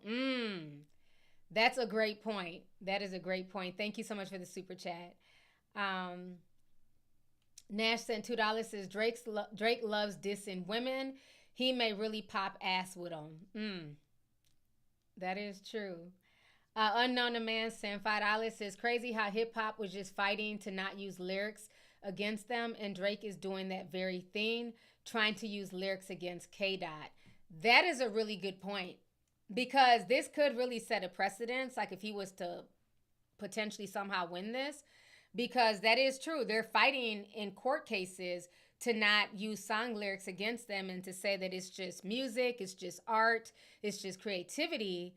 And yet you have a rapper basically going against what a lot of rappers stand for, which is, you know, them being creative and being able to say whatever. So that's a very, very interesting point. So thank you. Camille B sent $4.99 says, did the bots suppress XXX while Drake Karen was topping the charts and plotting on Little Homie? Now they're not ready for that XXX conversation. So thank you so much for the super chat. Exactly. When he was still in his flow and everything else. Yeah, it's insane. Let's see here.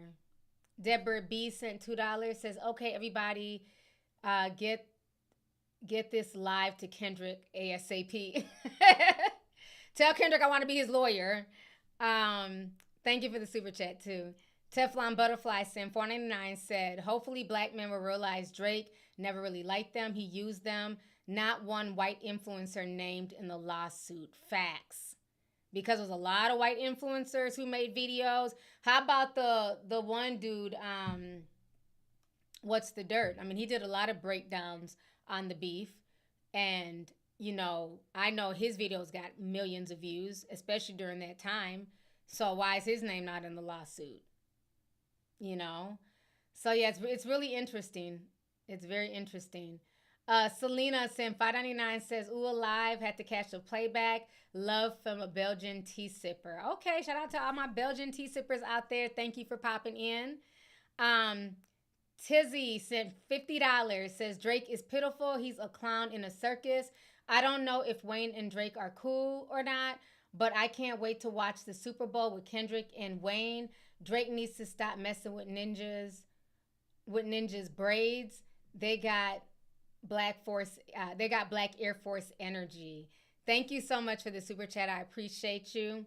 So is Kendrick Lamar connecting with Lil Wayne at the Super Bowl? I might have missed that. I didn't know they were connecting at the Super Bowl. So now maybe Wayne can stop crying. Let's see here. Brittany Thomas sent $1.99 says, T, please sing I'ma Leave Will, Love You. Girl, we left that in 2023. Well, thank you for the super chat. Let's see here. K. Drew says, hey, T, what do you think of Rory Sykes' situation and his mother leaving him behind in the fire? Oh, I heard about that.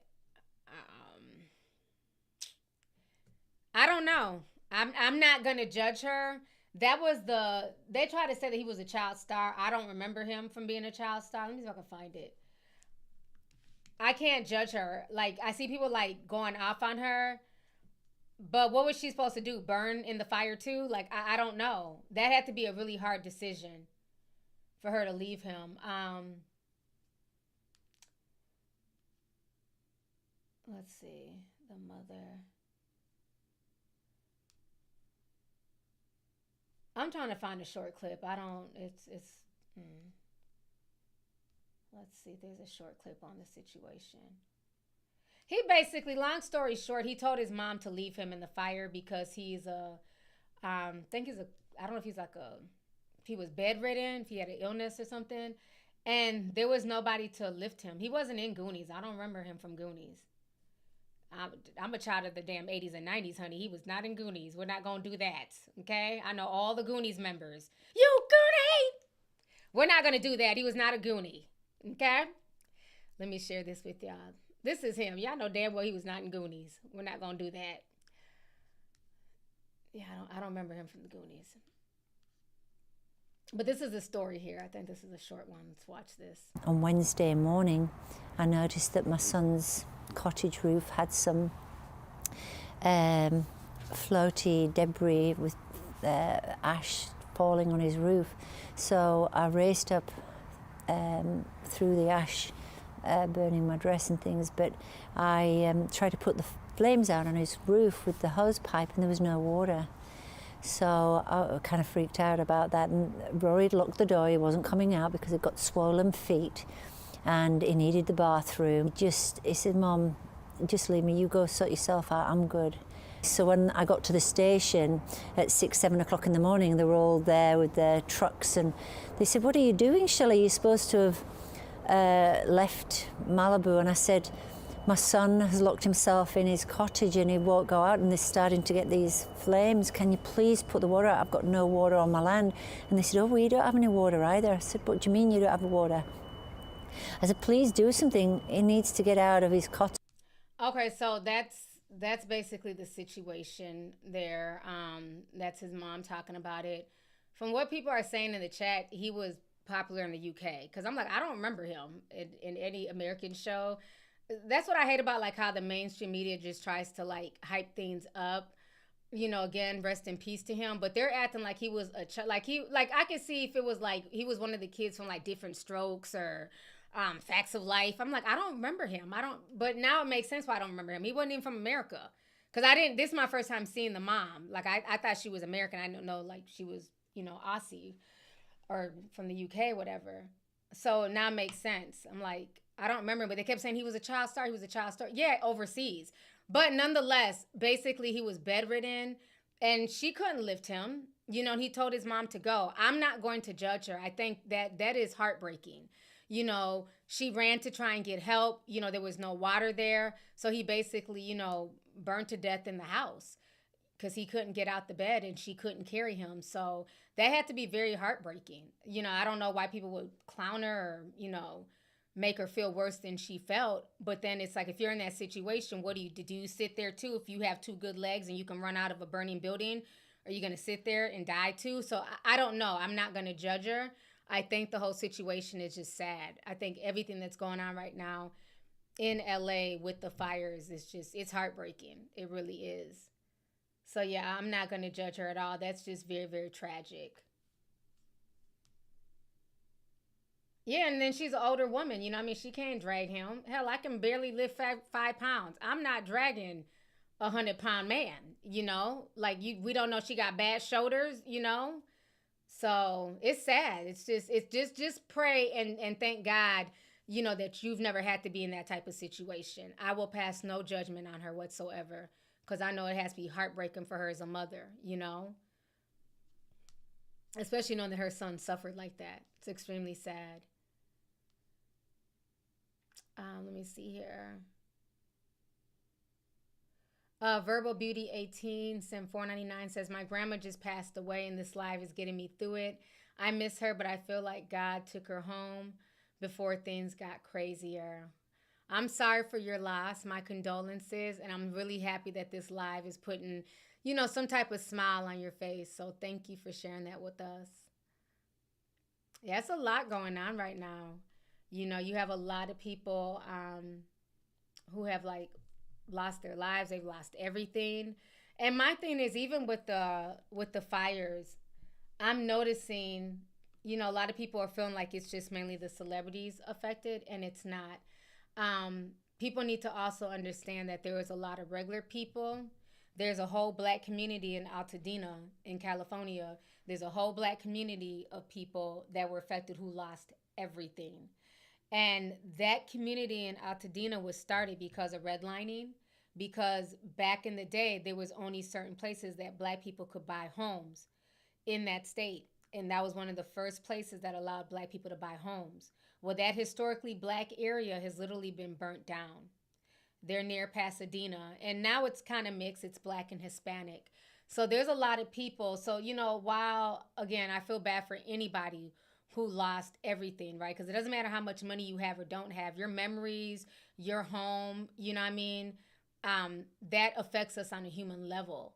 But please don't be fooled and think that it was only celebrities who lost their home and only celebrities who have money and they can just rebuild. Even if you have the funds to rebuild, who wants to rebuild in that same location? You know? And think about people who still owe money. Most of those people, they didn't own those homes. You had some who had generational homes, but a lot of people who have mortgages. Come February 1st, the mortgage is due. Meanwhile, your home is a pile of rubble. So it's really sad what's going on. Bethany in the chat says, Altadena was hit hard. A friend of mine had to evacuate. Yeah. The streets are saying that this is LA's way of getting rid of people to prepare for the 2028 Olympics.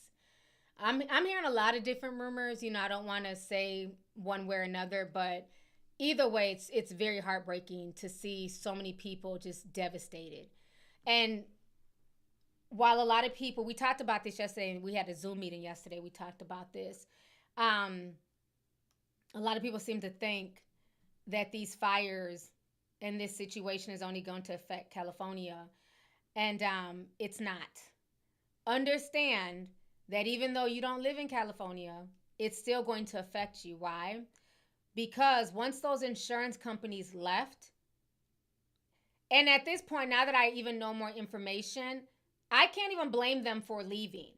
How does the insurance company have more data on when the next wildfire will be, the potential amount of damage, and the insurance company brings this to the state of California, and they do nothing? And they say, no, we're not going to allow you to raise prices. And so the insurance company said, well, we're out.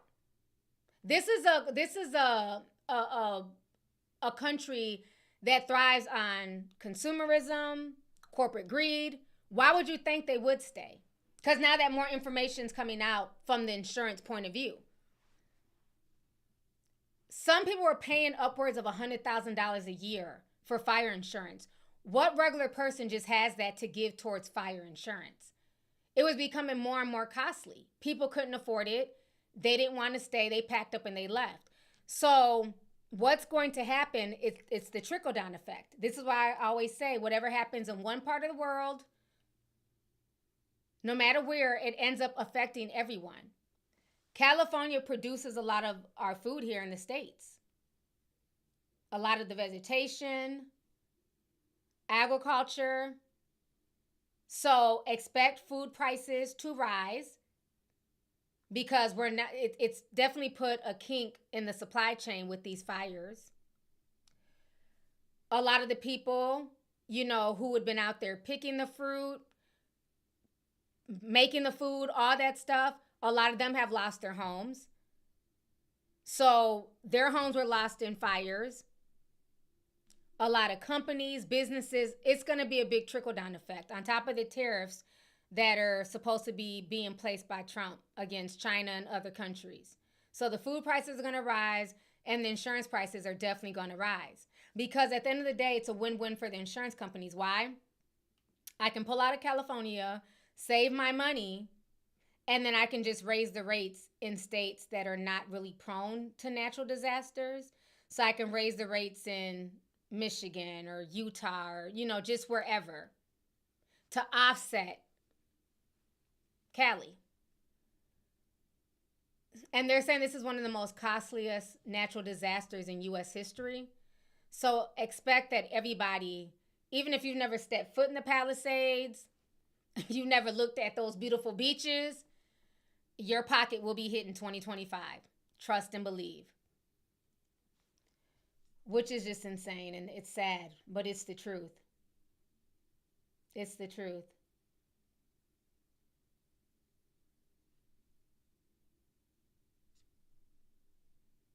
Somebody said it's $30 for eggs already. Where are you at that it's $30 for eggs?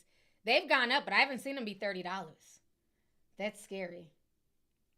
Lorna says, we had another big fire where people are staying in shelters. There's another fire going on. I know they haven't put out a lot. Yeah, there's some people who pay $100K. I mean, if you live like in a big mansion, yeah, in Cali, there were some people whose home insurance was that much, which is insane. But again, if you have like a $20 million home, it makes sense. Oh, and the people be asking, I think some of y'all are new here. That is how I pronounce California. I've always pronounced it that way. You know, English is not my only language. I was in ESL, so that's just how I pronounce it. Some people are like, that's so annoying. Go watch somebody else. Shit, there's all other people covering the fires. Go watch somebody else who pronounces California the way you want them to pronounce it. But that's how I've always pronounced it. So to the people who don't know, that's just how I pronounce it. It is what it is. Again, if I was a spicy Latina, y'all would have no issues. Okay? But yeah, so it's crazy all the stuff that's going on. And I've also noticed, like, Heidi and Spencer, child, I feel bad they lost everything, but I am so tired of them. And I'm tired of people acting like they're the only people in California who lost their homes. Like, I get it. He wants to sue. Sir, so many people lost their homes. You're not the only one. He's trying to already file lawsuits. They're doing hobo tours. Y'all done put their music on number ones on iTunes. He was crying about that the other day. I'm so tired of them being pushed through my TikTok algorithm. I'm like, what year is this? 2009? Are the hills back? I'm not trying to be funny or, you know, harsh or inconsiderate, but they are not the only ones who lost their homes in these fires. The media is interviewing them. They're constantly crying. And I get it, because I'd be crying too, but I'm just saying, like, can we get some other faces? Please. It's like they kind of turned this whole fire situation into like their own little reality show on TikTok. It's strange. I don't know. It's strange. It's a bit, yeah, they're on TikTok begging, and it's just a lot. Like, we're all giving. We're all, you know, trying to donate to different y'all are not the only people.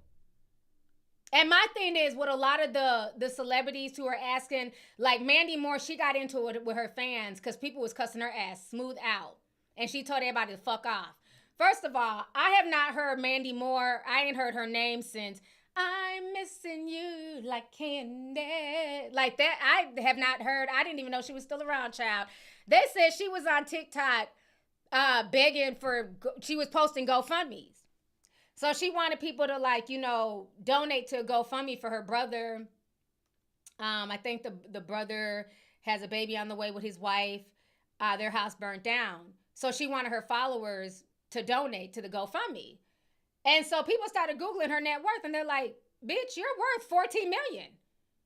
You can just buy them another home in another part of Cali. Like, no, we're not sending GoFundMes when you're worth $14 million.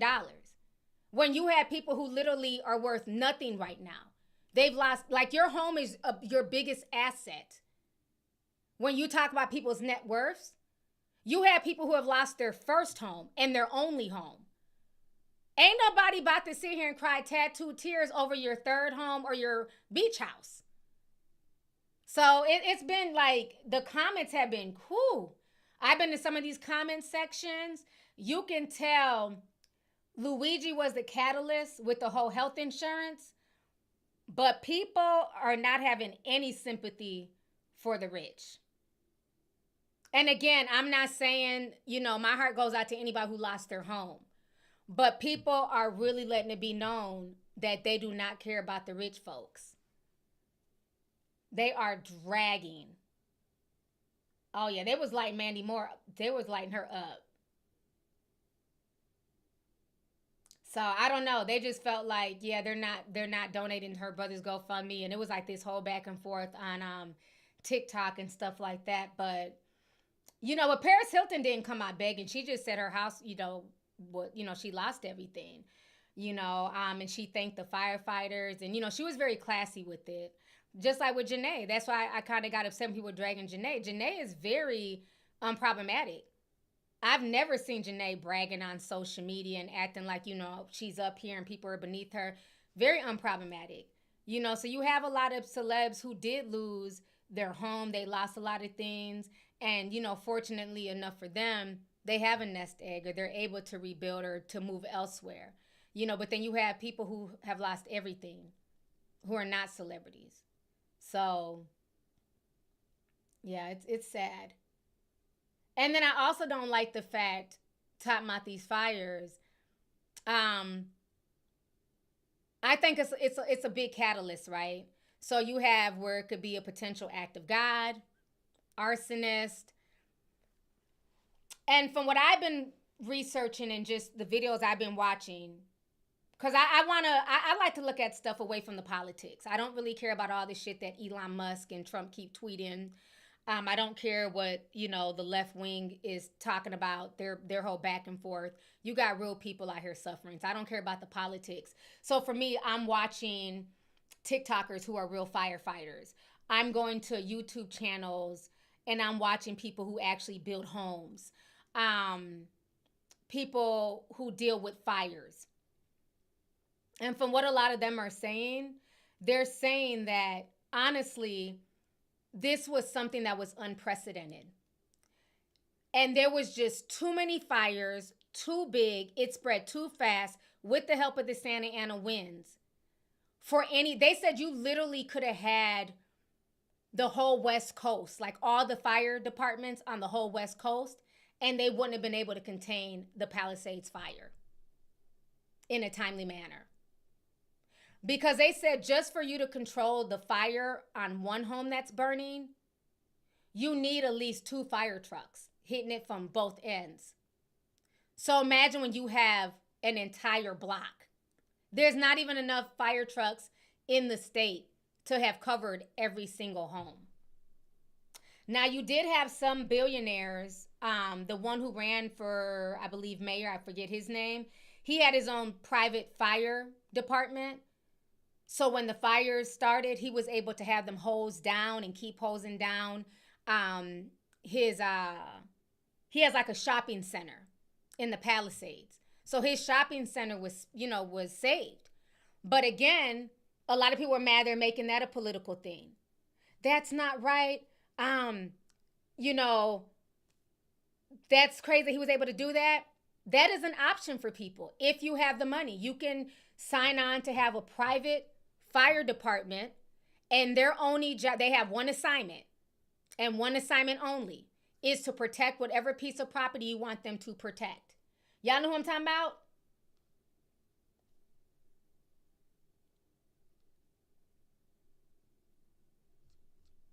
Somebody will write his name in there.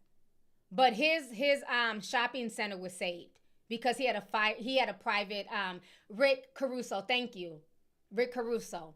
He had a private fire department. Now, then people were making up rumors. Oh, because he's rich, he was tapping into the local reservoir. He was tapping into what the regular people use. That's not true. And that's one thing I hate about social media is like all of these lies get spread. Just like when Elon took to Twitter and he said that Gavin Newsom was allowing people to just loot.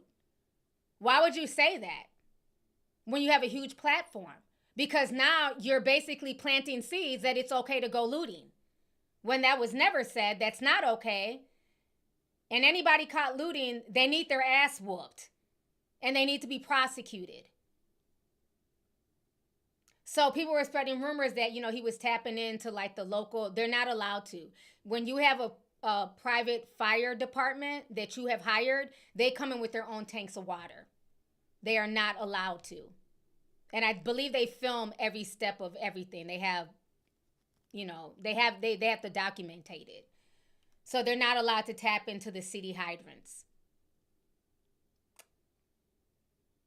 So yeah, it's crazy. Oh, y'all are talking about the billionaires who are owning water. See, this is why y'all should have been tapped into my deep dives. Put a teacup if y'all remember my water deep dive from going on 3 years ago, when I broke down the whole water system in America, actually around the world. See, y'all are mad about these billionaires that are going viral for buying water. But I was talking about this 3 years ago with Nestle. I was talking about it with that man in Texas. He owned all the water rights in a particular city in Texas. He was a billionaire. And I broke all that down years ago. I told y'all the battle is not going to be over oil. The battle is going to be over a commodity that we need as human beings. If you think the battle over oil and resources like diamonds and coltan and minerals are bad, wait until the water wars start. Wait until people are fighting over something that you have to have as a human being to sustain life. You can go, a week or so without food. You can only go but so long without water. Why do you think there's fights right now over water rights to control the Nile River?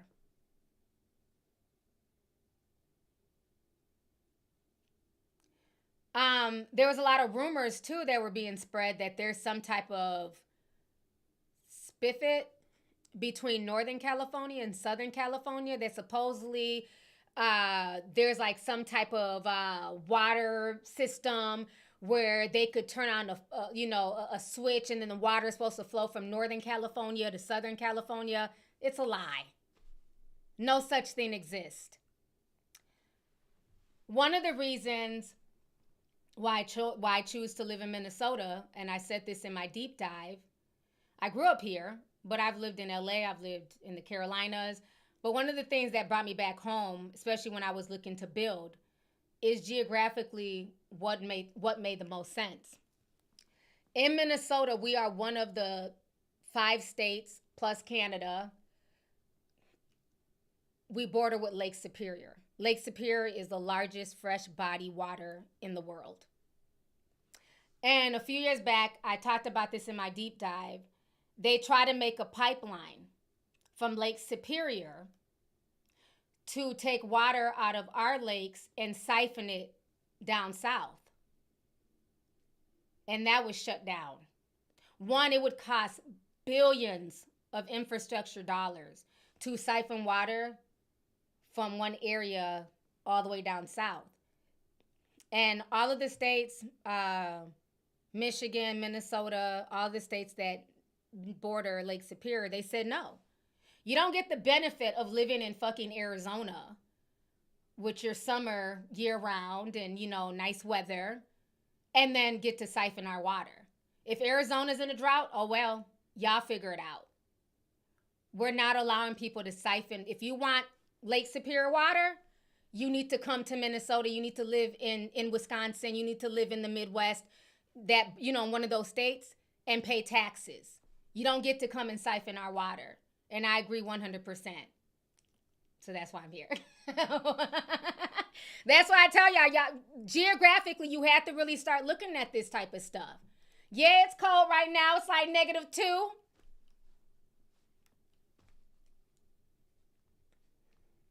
But we also got Lake Superior.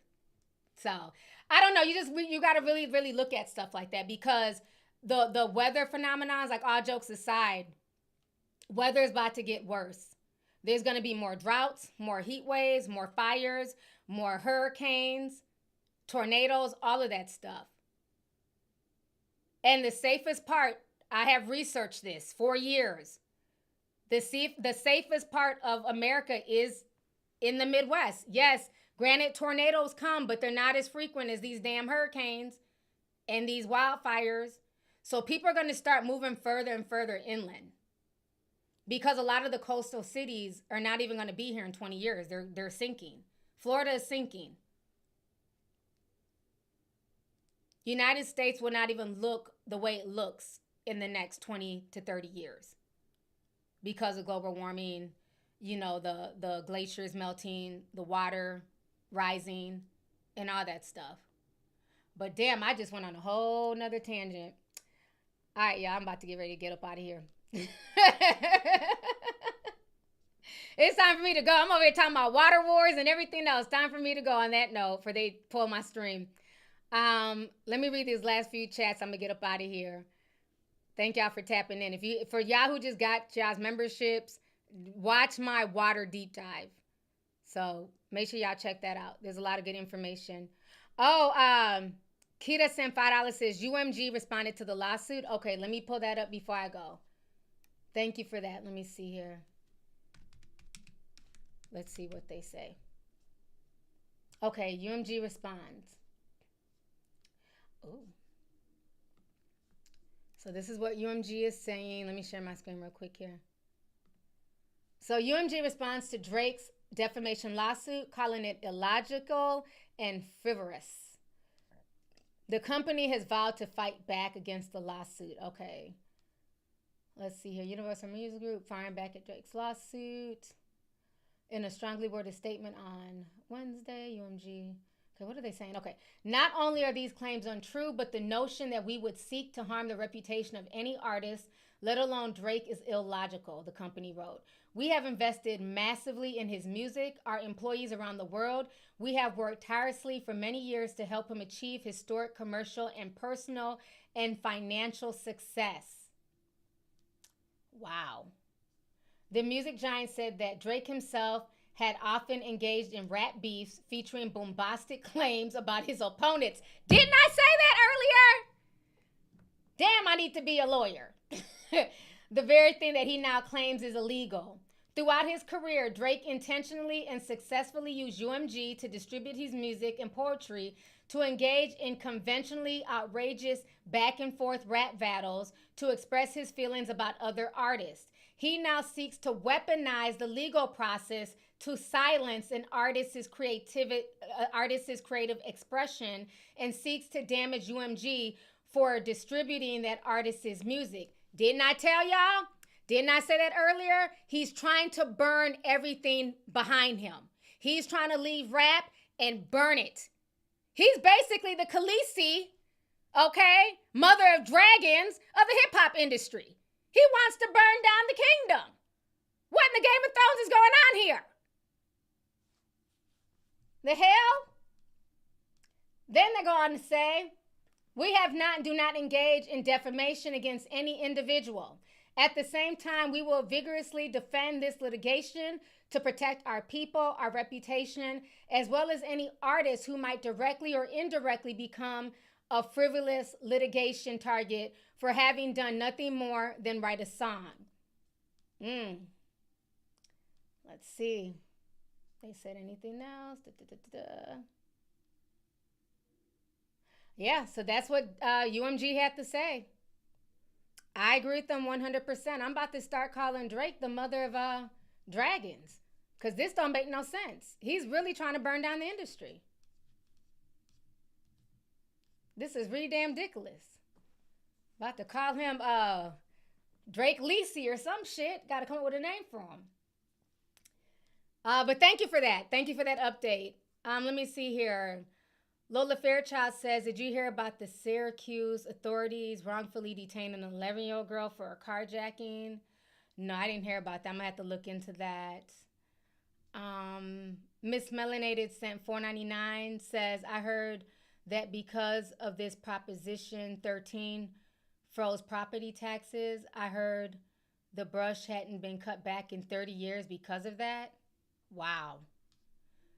The brush for the wildfires, that is insane. Yeah, it's going to be a lot of lawsuits coming. I can just tell. You know, America's sue happy, especially with them fires and people losing everything. Oh, it's going to be some lawsuits. Let's see here. Kanisha sent $5, says, T, I'm dying. You went to bat for us 80s kids with the Goonies. Goonies! That's my movie. I still watch Goonies to this day. Don't let that come on television. You can't threaten me with a good time with Lurch in that damn eye. Let's see here. Miss Sparkle says, child, that's why Egypt is ready to go to war. Oh, yeah, they're having water wars in Egypt, too. Thank you for that point. All right, you guys. I've been on here for 2 hours. I'm about to go ahead and get ready to log off. I appreciate y'all. I hope you guys enjoyed this stream. Please hit it with a like. Okay, if you guys had a good time, please hit it with the like button. I'll probably come live again, maybe like close to the end of the week. I'll definitely keep up what's going on with this whole Drake situation and all this drama that he has going on with this lawsuit. I think you know, hopefully they end up throwing it out. I don't think he has a case at all, but we're going to see what happens. So I will talk to you guys later. Love you guys. Everybody have a good night.